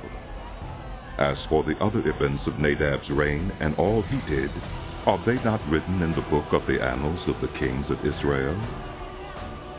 There was war between Asa and Baasha, king of Israel, throughout their reigns. In the 3rd year of Asa, king of Judah, Baasha, son of Ahijah, became king of all Israel in Tirzah, and he reigned 24 years. He did evil in the eyes of the Lord, following the ways of Jeroboam, and committing the same sin Jeroboam had caused Israel to commit. Then the word of the Lord came to Jehu, son of Hanani, concerning Baasha. I lifted you up from the dust, and appointed you ruler over my people Israel. But you followed the ways of Jeroboam, and caused my people Israel to sin, and to arouse my anger by their sins. So I am about to wipe out Baasha and his house, and I will make your house like that of Jeroboam, son of Nebat. Dogs will eat those belonging to Baasha, who die in the city, and birds will feed on those who die in the country. As for the other events of Baasha's reign, what he did and his achievements, are they not written in the book of the annals of the kings of Israel? Baasha rested with his ancestors and was buried in Tirzah, and Elah his son succeeded him as king. Moreover, the word of the Lord came through the prophet Jehu, son of Hanani, to Baasha and his house, because of all the evil he had done in the eyes of the Lord, arousing his anger by the things he did, becoming like the house of Jeroboam, and also because he destroyed it. In the 26th year of Asa, king of Judah, Elah, son of Baasha, became king of Israel, and he reigned in Tirzah 2 years. Zimri, one of his officials who had command of half his chariots, plotted against him. Elah was in Tirzah at the time, getting drunk in the home of Arza, the palace administrator at Tirzah. Zimri came in, struck him down, and killed him in the 27th year of Asa, king of Judah. Then he succeeded him as king. As soon as he began to reign and was seated on the throne, he killed off Baasha's whole family. He did not spare a single male, whether relative or friend. So Zimri destroyed the whole family of Baasha, in accordance with the word of the Lord, spoken against Baasha through the prophet Jehu, because of all the sins Baasha and his son Elah had committed, and had caused Israel to commit, so that they aroused the anger of the Lord, the God of Israel, by their worthless idols. As for the other events of Elah's reign, and all he did, are they not written in the book of the annals of the kings of Israel? In the 27th year of Asa, king of Judah, Zimri reigned in Tirzah 7 days. The army was encamped near Gibbethon, a Philistine town. When the Israelites in the camp heard that Zimri had plotted against the king and murdered him, they proclaimed Omri, the commander of the army, king over Israel, that very day, there in the camp. Then Omri and all the Israelites with him withdrew from Gibbethon and laid siege to Tirzah. When Zimri saw that the city was taken, he went into the citadel of the royal palace and set the palace on fire around him. So he died, because of the sins he had committed, doing evil in the eyes of the Lord, and following the ways of Jeroboam, and committing the same sin Jeroboam had caused Israel to commit. As for the other events of Zimri's reign, and the rebellion he carried out, are they not written in the book of the annals of the kings of Israel? Then the people of Israel were split into 2 factions. Half supported Tibni, son of Gineth, for king, and the other half supported Omri. But Omri's followers proved stronger than those of Tibni, son of Ginath. So Tibni died, and Omri became king. In the 31st year of Asa, king of Judah, Omri became king of Israel, and he reigned 12 years, 6 of them in Tirzah. He bought the hill of Samaria from Shemer for 2 talents of silver, and built a city on the hill, calling it Samaria after Shemer, the name of the former owner of the hill. But Omri did evil in the eyes of the Lord, and sinned more than all those before him. He followed completely the ways of Jeroboam, son of Nebat, committing the same sin Jeroboam had caused Israel to commit, so that they aroused the anger of the Lord, the God of Israel, by their worthless idols. As for the other events of Omri's reign, what he did and the things he achieved, are they not written in the book of the annals of the kings of Israel? Omri rested with his ancestors and was buried in Samaria, and Ahab, his son, succeeded him as king. In the 38th year of Asa, king of Judah, Ahab, son of Omri, became king of Israel, and he reigned in Samaria over Israel 22 years. Ahab, son of Omri, did more evil in the eyes of the Lord than any of those before him. He not only considered it trivial to commit the sins of Jeroboam, son of Nebat, but he also married Jezebel, daughter of Ethbaal, king of the Sidonians, and began to serve Baal and worship him. He set up an altar for Baal in the temple of Baal that he built in Samaria. Ahab also made an Asherah pole, and did more to arouse the anger of the Lord, the God of Israel, than did all the kings of Israel before him. In Ahab's time, Hiel of Bethel rebuilt Jericho. He laid its foundations at the cost of his firstborn son Abiram, and he set up its gates at the cost of his youngest son Segub, in accordance with the word of the Lord, spoken by Joshua, son of Nun. Now Elijah the Tishbite from Tishbe in Gilead said to Ahab, As the Lord, the God of Israel lives, whom I serve, there will be neither dew nor rain in the next few years, except at my word. Then the word of the Lord came to Elijah. Leave here, turn eastward, and hide in the Kerith ravine, east of the Jordan. You will drink from the brook, and I have directed the ravens to supply you with food there. So he did what the Lord had told him. He went to the Kerith ravine, east of the Jordan, and stayed there.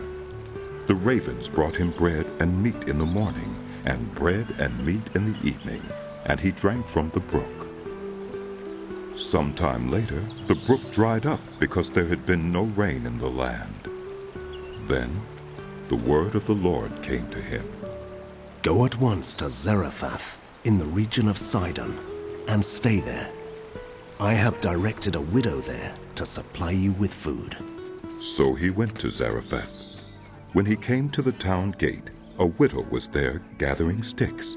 He called to her and asked, Would you bring me a little water in a jar so I may have a drink? As she was going to get it, he called, And bring me, please, a piece of bread. As surely as the Lord your God lives, she replied, I don't have any bread. Only a handful of flour in a jar and a little olive oil in a jug. I am gathering a few sticks to take home and make a meal for myself and my son, that we may eat it and die. Elijah said to her, Don't be afraid. Go home and do as you have said, but first make a small loaf of bread for me from what you have, and bring it to me. And then make something for yourself and your son. For this is what the Lord, the God of Israel, says. The jar of flour will not be used up, and the jug of oil will not run dry until the day the Lord sends rain on the land. Yes, my Lord. She went away and did as Elijah had told her. So there was food every day for Elijah and for the woman and her family, for the jar of flour was not used up, and the jug of oil did not run dry, in keeping with the word of the Lord spoken by Elijah. Some time later, the son of the woman who owned the house became ill. He grew worse and worse, and finally stopped breathing. She said to Elijah, "What do you have against me, man of God? Did you come to remind me of my sin and kill my son?" Give me your son. Elijah replied. He took him from her arms, carried him to the upper room where he was staying, and laid him on his bed. Then he cried out to the Lord, Lord my God, have you brought tragedy even on this widow I am staying with by causing her son to die? Then he stretched himself out on the boy 3 times and cried out to the Lord, Lord my God, let this boy's life return to him. The Lord heard Elijah's cry, and the boy's life returned to him, and he lived. Elijah picked up the child and carried him down from the room into the house. He gave him to his mother and said, Look, your son is alive. Then the woman said to Elijah, "Now I know that you are a man of God, and that the word of the Lord from your mouth is the truth." After a long time, in the 3rd year, the word of the Lord came to Elijah. Go and present yourself to Ahab, and I will send rain on the land. So Elijah went to present himself to Ahab. Now the famine was severe in Samaria, and Ahab had summoned Obadiah, his palace administrator. Obadiah was a devout believer in the Lord. While Jezebel was killing off the Lord's prophets, Obadiah had taken 100 prophets and hidden them in 2 caves, 50 in each, and had supplied them with food and water. Ahab had said to Obadiah, "Go through the land, to all the springs and valleys. Maybe we can find some grass to keep the horses and mules alive, so we will not have to kill any of our animals." So they divided the land they were to cover, Ahab going in one direction and Obadiah in another. As Obadiah was walking along, Elijah met him. Obadiah recognized him, bowed down to the ground, and said, "Oh, is it really you, my Lord Elijah?" Yes, he replied. Go tell your master Elijah is here. What have I done wrong? Asked Obadiah. That you are handing your servant over to Ahab to be put to death. As surely as the Lord your God lives, there is not a nation or kingdom where my master has not sent someone to look for you. And whenever a nation or kingdom claimed you were not there, he made them swear they could not find you. But now you tell me to go to my master and say, Elijah is here. I don't know where the Spirit of the Lord may carry you when I leave you. If I go and tell Ahab and he doesn't find you, he will kill me. Yet I, your servant, have worshipped the Lord since my youth. Haven't you heard, my Lord? What I did while Jezebel was killing the prophets of the Lord? I hid 100 of the Lord's prophets in 2 caves, 50 in each, and supplied them with food and water. And now you tell me to go to my master and say, Elijah is here? He will kill me. Elijah said, As the Lord Almighty lives, whom I serve, I will surely present myself to Ahab today.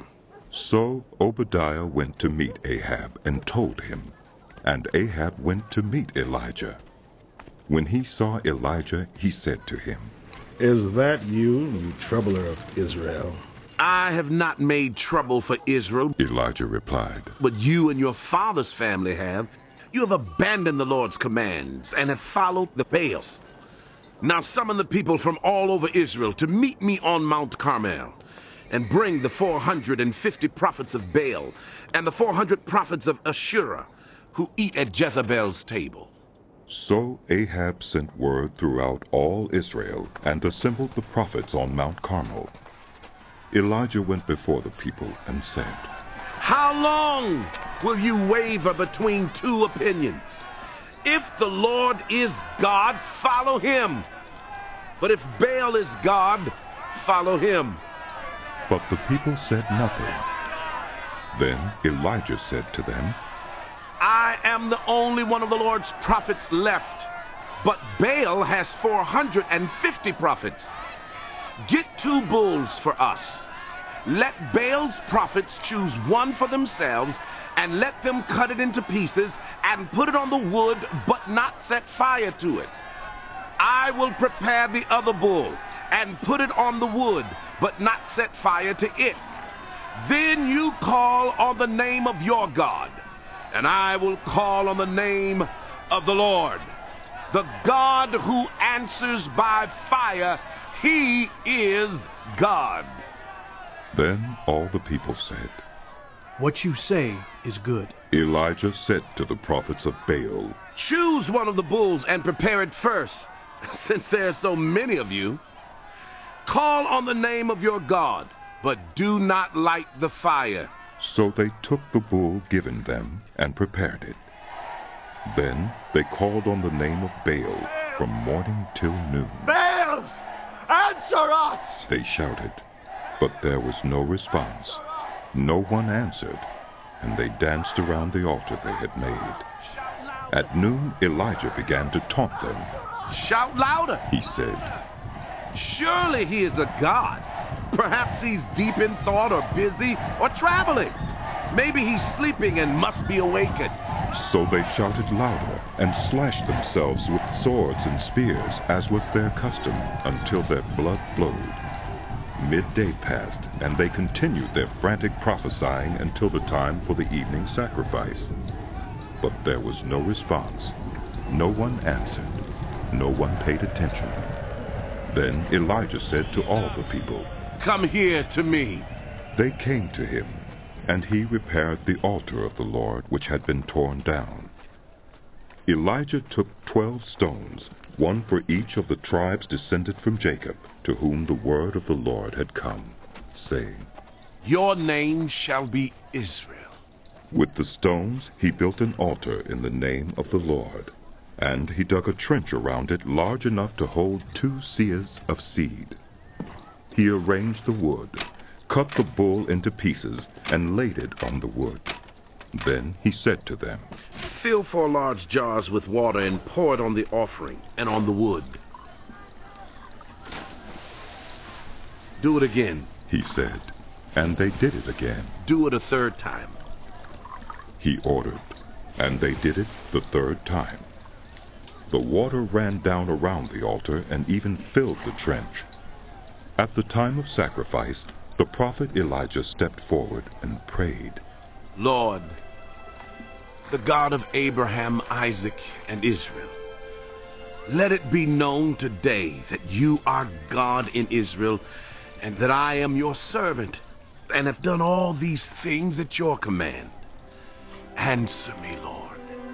Answer me, so these people will know that you, Lord, are God, and that you are turning their hearts back again.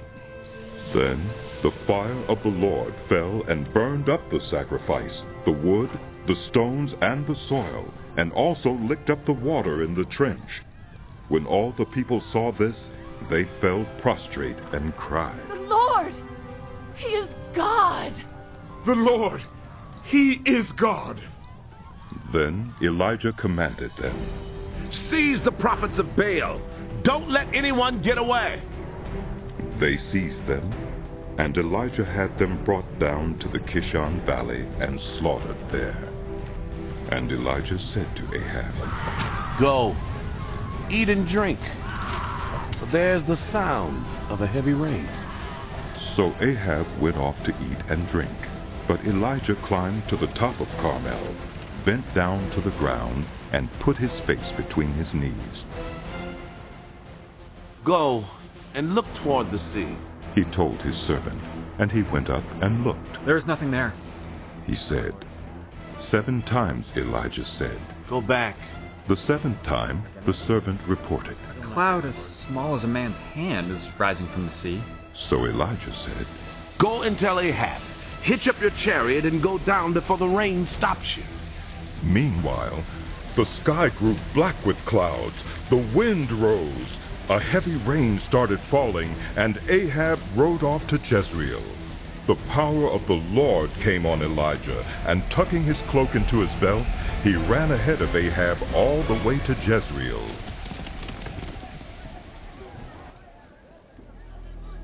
Now Ahab told Jezebel everything Elijah had done, and how he had killed all the prophets with the sword. He did what? So Jezebel sent a messenger to Elijah to say, May the gods deal with me, be it ever so severely. By this time tomorrow, I do not make your life like that of one of them. Elijah was afraid and ran for his life. When he came to Beersheba in Judah, he left his servant there, while he himself went a day's journey into the wilderness. He came to a broom bush, sat down under it, and prayed that he might die. I've had enough, Lord, he said. Take my life. I am no better than my ancestors. Then he lay down under the bush and fell asleep. All at once an angel touched him and said, Get up and eat. He looked around, and there by his head was some bread baked over hot coals and a jar of water. He ate and drank and then lay down again. The angel of the Lord came back a second time and touched him and said, Get up and eat, for the journey is too much for you. So he got up and ate and drank. Strengthened by that food, he traveled 40 days and 40 nights until he reached Horeb, the mountain of God. There he went into a cave and spent the night. And the word of the Lord came to him. What are you doing here, Elijah? He replied, I have been very zealous for the Lord God Almighty. The Israelites have rejected your covenant, torn down your altars, and put your prophets to death with the sword. I am the only one left, and now they're trying to kill me too. The Lord said, Go out and stand on the mountain in the presence of the Lord, for the Lord is about to pass by. Then a great and powerful wind tore the mountains apart and shattered the rocks before the Lord. But the Lord was not in the wind. After the wind, there was an earthquake, but the Lord was not in the earthquake. After the earthquake came a fire, but the Lord was not in the fire. And after the fire came a gentle whisper. When Elijah heard it, he pulled his cloak over his face and went out and stood at the mouth of the cave. Then a voice said to him, What are you doing here, Elijah? He replied, I've been very zealous for the Lord God Almighty. The Israelites have rejected your covenant, torn down your altars, and put your prophets to death with the sword.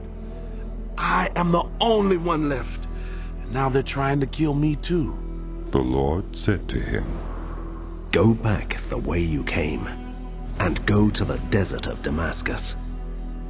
When you get there, anoint Hazael king over Aram. Also, anoint Jehu, son of Nimshi, king over Israel.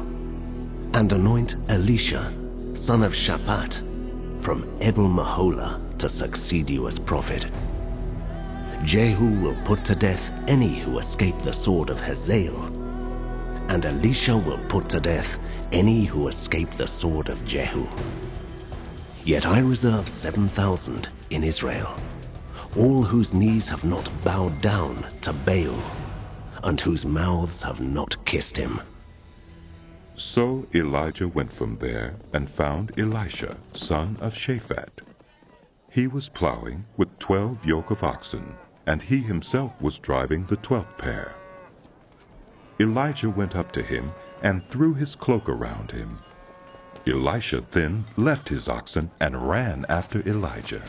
Let me kiss my father and mother goodbye, he said, and then I will come with you. Go back, Elijah replied. What have I done to you? So Elisha left him and went back. He took his yoke of oxen and slaughtered them. He burned the plowing equipment to cook the meat and gave it to the people, and they ate. Then he set out to follow Elijah and became his servant. Now Ben-Hadad, king of Aram, mustered his entire army. Accompanied by 32 kings with their horses and chariots, he went up and besieged Samaria and attacked it. He sent messengers into the city to Ahab, king of Israel, saying, "This is what Ben-Hadad says. Your silver and gold are mine, and the best of your wives and children are mine." The king of Israel answered, "Just as you say, my lord the king. I and all I have are yours." The messengers came again and said, "This is what Ben-Hadad says. I sent to demand your silver and gold, your wives and your children. But about this time tomorrow, I'm going to send my officials to search your palace and the houses of your officials. They will seize everything you value and carry it away."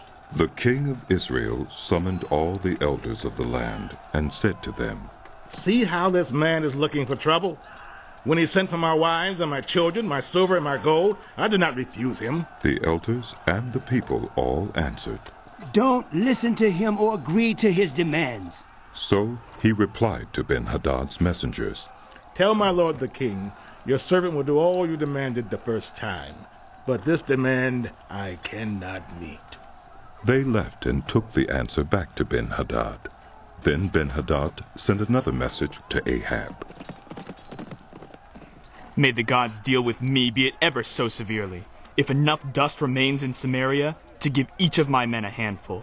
The king of Israel answered, "Tell him, one who puts on his armor should not boast like one who takes it off." Ben-Hadad heard this message while he and the kings were drinking in their tents, and he ordered his men, "Prepare to attack!" So they prepared to attack the city. Meanwhile, a prophet came to Ahab, king of Israel, and announced, "This is what the Lord says. Do you see this vast army? I will give it into your hand today, and then you will know that I am the Lord." "But who will do this?" asked Ahab. The prophet replied, "This is what the Lord says. The junior officers under the provincial commanders will do it." "And who will start the battle?" he asked. The prophet answered, "You will." So Ahab summoned the 232 junior officers under the provincial commanders. Then he assembled the rest of the Israelites, 7,000 in all. They set out at noon, while Ben-Hadad and the 32 kings allied with him were in their tents getting drunk. The junior officers under the provincial commanders went out first. Now Ben-Hadad had dispatched scouts who reported, "Men are advancing from Samaria." He said, "If they have come out for peace, take them alive. If they have come out for war, take them alive." The junior officers under the provincial commanders marched out of the city with the army behind them, and each one struck down his opponent. At that, the Arameans fled, with the Israelites in pursuit. But Ben-Hadad, king of Aram, escaped on horseback with some of his horsemen. The king of Israel advanced and overpowered the horses and chariots, and inflicted heavy losses on the Arameans. Afterward, the prophet came to the king of Israel and said, "Strengthen your position and see what must be done, because next spring the king of Aram will attack you again." Meanwhile, the officials of the king of Aram advised him, "Their gods are gods of the hills, and that is why they were too strong for us. But if we fight them on the plains, surely we will be stronger than they. Do this. Remove all the kings from their commands and replace them with other officers. You must also raise an army like the one you lost, horse for horse and chariot for chariot, so we can fight Israel on the plains. And surely we will be stronger than they." He agreed with them and acted accordingly. The next spring, Ben-Hadad mustered the Arameans and went up to Aphek to fight against Israel. When the Israelites were also mustered and given provisions, they marched out to meet them. The Israelites camped opposite them, like 2 small flocks of goats, while the Arameans covered the countryside. The man of God came up and told the king of Israel, "This is what the Lord says. Because the Arameans think the Lord is a God of the hills and not a God of the valleys, I will deliver this vast army into your hands, and you will know that I am the Lord." For 7 days they camped opposite each other, and on the 7th day the battle was joined. The Israelites inflicted 100,000 casualties on the Aramean foot soldiers in 1 day. The rest of them escaped to the city of Aphek, where the wall collapsed on 27,000 of them, and Ben-Hadad fled to the city and hid in an inner room. His officials said to him, "Look, we have heard that the kings of Israel are merciful. Let us go to the king of Israel with sackcloth around our waists and ropes around our heads. Perhaps he will spare your life." Wearing sackcloth around their waists and ropes around their heads, they went to the king of Israel and said, "Your servant, Ben-Hadad, says, please let me live." The king answered, "Is he still alive? He is my brother." The men took this as a good sign and were quick to pick up his word. "Yes, your brother, Ben-Hadad," they said. "Go and get him," the king said. When Ben-Hadad came out, Ahab had him come up into his chariot. "I will return the cities my father took from your father," Ben-Hadad offered. "You may set up your own market areas in Damascus, as my father did in Samaria." Ahab said, "On the basis of a treaty, I will set you free." So he made a treaty with him and let him go. By the word of the Lord, one of the company of the prophets said to his companion, "Strike me with your weapon." But he refused. So the prophet said, "Because you have not obeyed the Lord, as soon as you leave me, a lion will kill you." And after the man went away, a lion found him and killed him. The prophet found another man and said, "Strike me, please." So the man struck him and wounded him. Then the prophet went and stood by the road waiting for the king. He disguised himself with his headband down over his eyes. As the king passed by, the prophet called out to him, "Your servant went into the thick of the battle, and someone came to me with a captive and said, 'Guard this man. If he is missing, it will be your life or his life, or you must pay a talent of silver.' While your servant was busy here and there, the man disappeared." "That is your sentence." The king of Israel said, "You have pronounced it yourself." Then the prophet quickly removed the headband from his eyes, and the king of Israel recognized him as one of the prophets. He said to the king, "This is what the Lord says. You have set free a man I had determined should die. Therefore, it is your life for his life, your people for his people." Sullen and angry, the king of Israel went to his palace in Samaria. Some time later, there was an incident involving a vineyard belonging to Naboth the Jezreelite. The vineyard was in Jezreel, close to the palace of Ahab, king of Samaria. Ahab said to Naboth, "Let me have your vineyard to use for a vegetable garden, since it is close to my palace. In exchange, I will give you a better vineyard, or, if you prefer, I will pay you whatever it is worth." But Naboth replied, "The Lord forbid that I give you the inheritance of my ancestors. I will not." So Ahab went home, sullen and angry, because Naboth the Jezreelite had said, "I will not give you the inheritance of my ancestors." He lay on his bed sulking and refused to eat. What is His wrong wife Jezebel came in and asked him. Why are you so sullen? Why won't you eat? He answered her, "Because I said to Naboth the Jezreelite, 'Sell me your vineyard, or if you prefer, I will give you another vineyard in its place.' But he said, 'I will not give you my vineyard.'" He said, Jezebel, his wife, said, "Is this how you act as king over Israel? Get up and eat." Cheer up. I'll get you the vineyard of Naboth the Jezreelite. So she wrote letters in Ahab's name, placed his seal on them, and sent them to the elders and nobles who lived in Naboth's city with him. In those letters she wrote, Proclaim a day of fasting and seat Naboth in a prominent place among the people. But seat 2 scoundrels opposite him, and have them bring charges that he has cursed both God and the king. Then take him out and stone him to death. So the elders and nobles who lived in Naboth's city did as Jezebel directed in the letters she had written to them. They proclaimed a fast and seated Naboth in a prominent place among the people.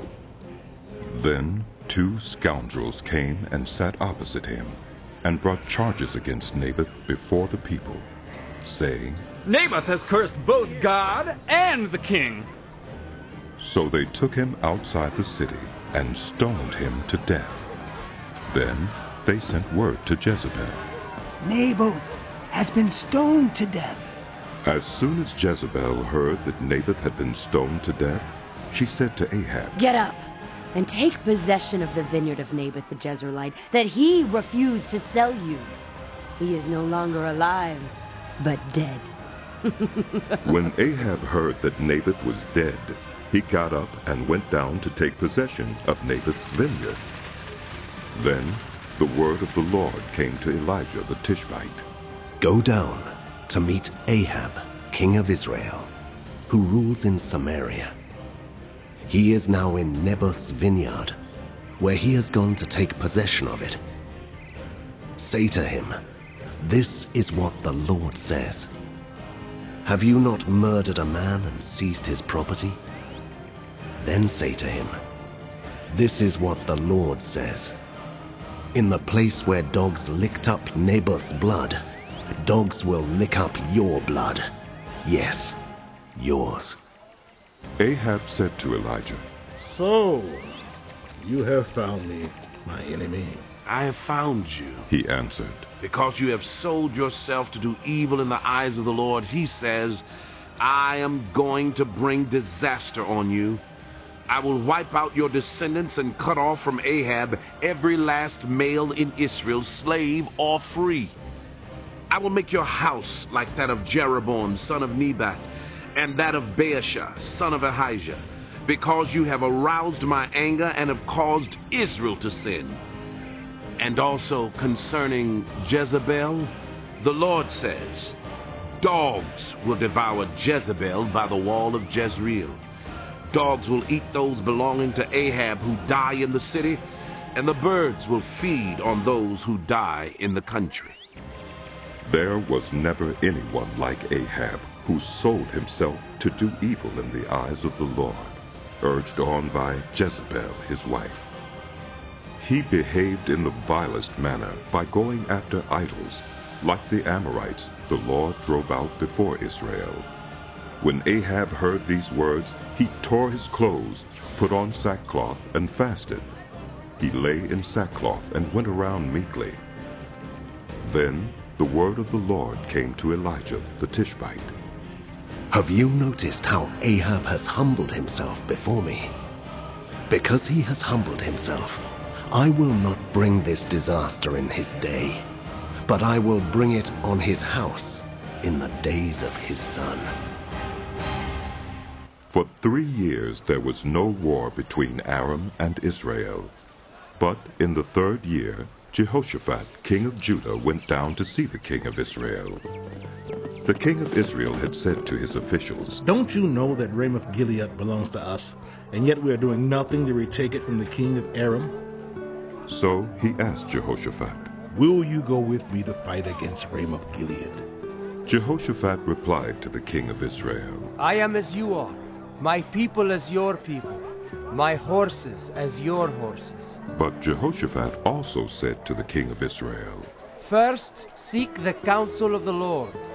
So the king of Israel brought together the prophets, about 400 men, and asked them, Shall I go to war against Ramoth-Gilead, or shall I refrain?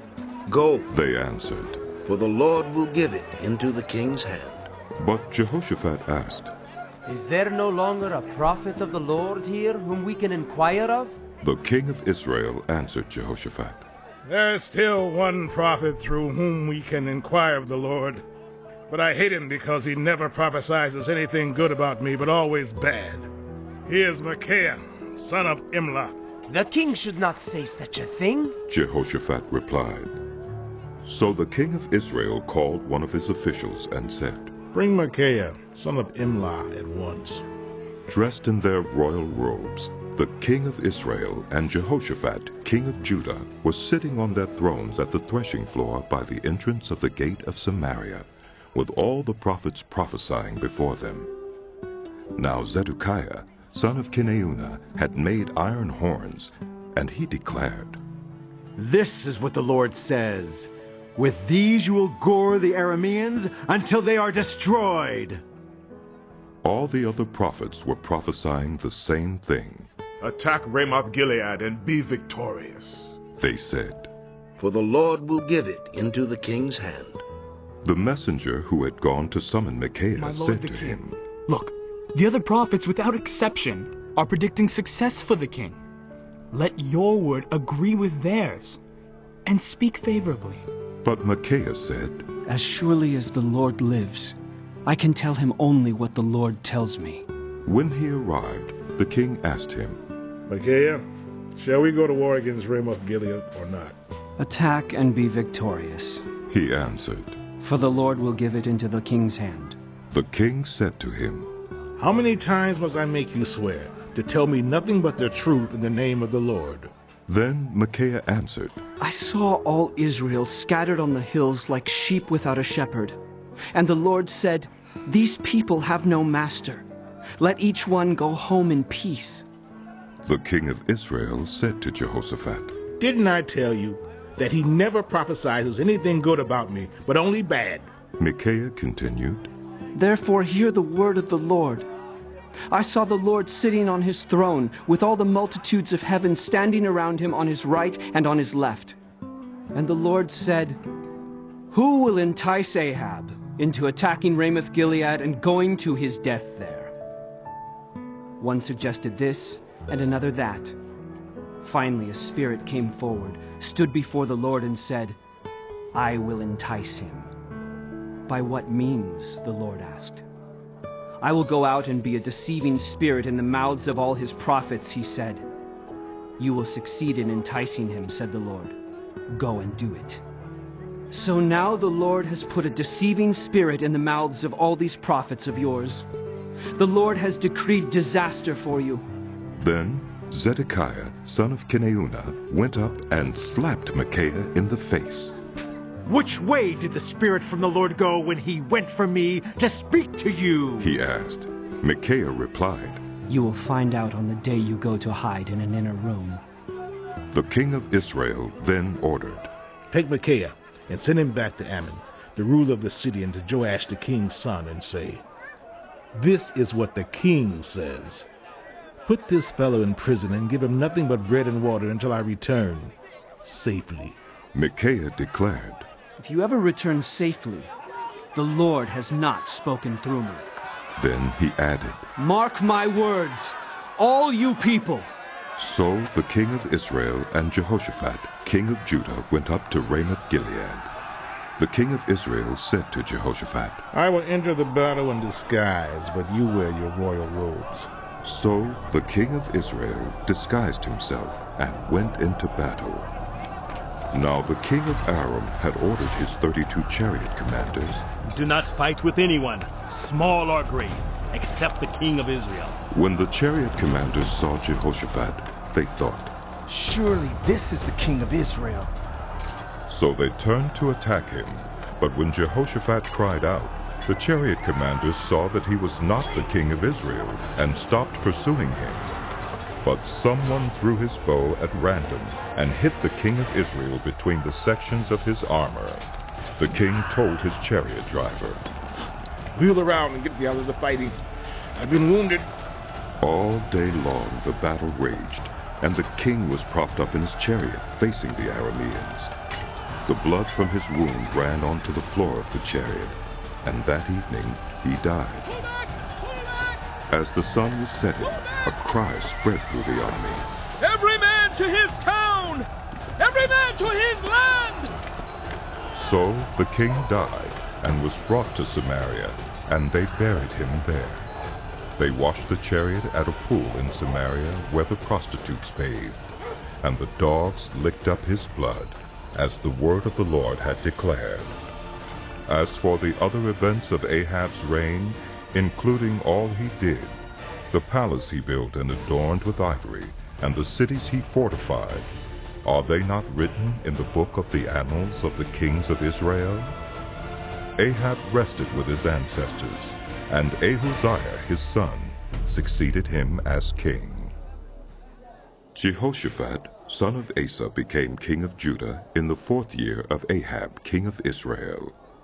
Jehoshaphat was 35 years old when he became king, and he reigned in Jerusalem 25 years. His mother's name was Azubah, daughter of Shilhi. In everything he followed the ways of his father Asa, and did not stray from them. He did what was right in the eyes of the Lord. The high places, however, were not removed, and the people continued to offer sacrifices and burn incense there. Jehoshaphat was also at peace with the king of Israel. As for the other events of Jehoshaphat's reign, the things he achieved, and his military exploits, are they not written in the book of the annals of the kings of Judah? He rid the land of the rest of the male shrine prostitutes who remained there, even after the reign of his father Asa. There was then no king in Edom. A provincial governor ruled. Now Jehoshaphat built a fleet of trading ships to go to Ophir for gold, but they never set sail. They were wrecked at Ezion-Geber.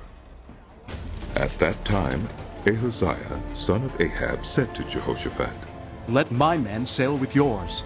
But Jehoshaphat refused. Then Jehoshaphat rested with his ancestors and was buried with them in the city of David, his father. And Jehoram, his son, succeeded him as king. Ahaziah, son of Ahab, became king of Israel in Samaria in the 17th year of Jehoshaphat, king of Judah, and he reigned over Israel 2 years.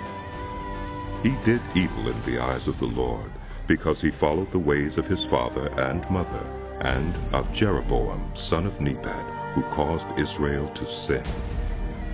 He served and worshipped Baal, and aroused the anger of the Lord, the God of Israel, just as his father had done.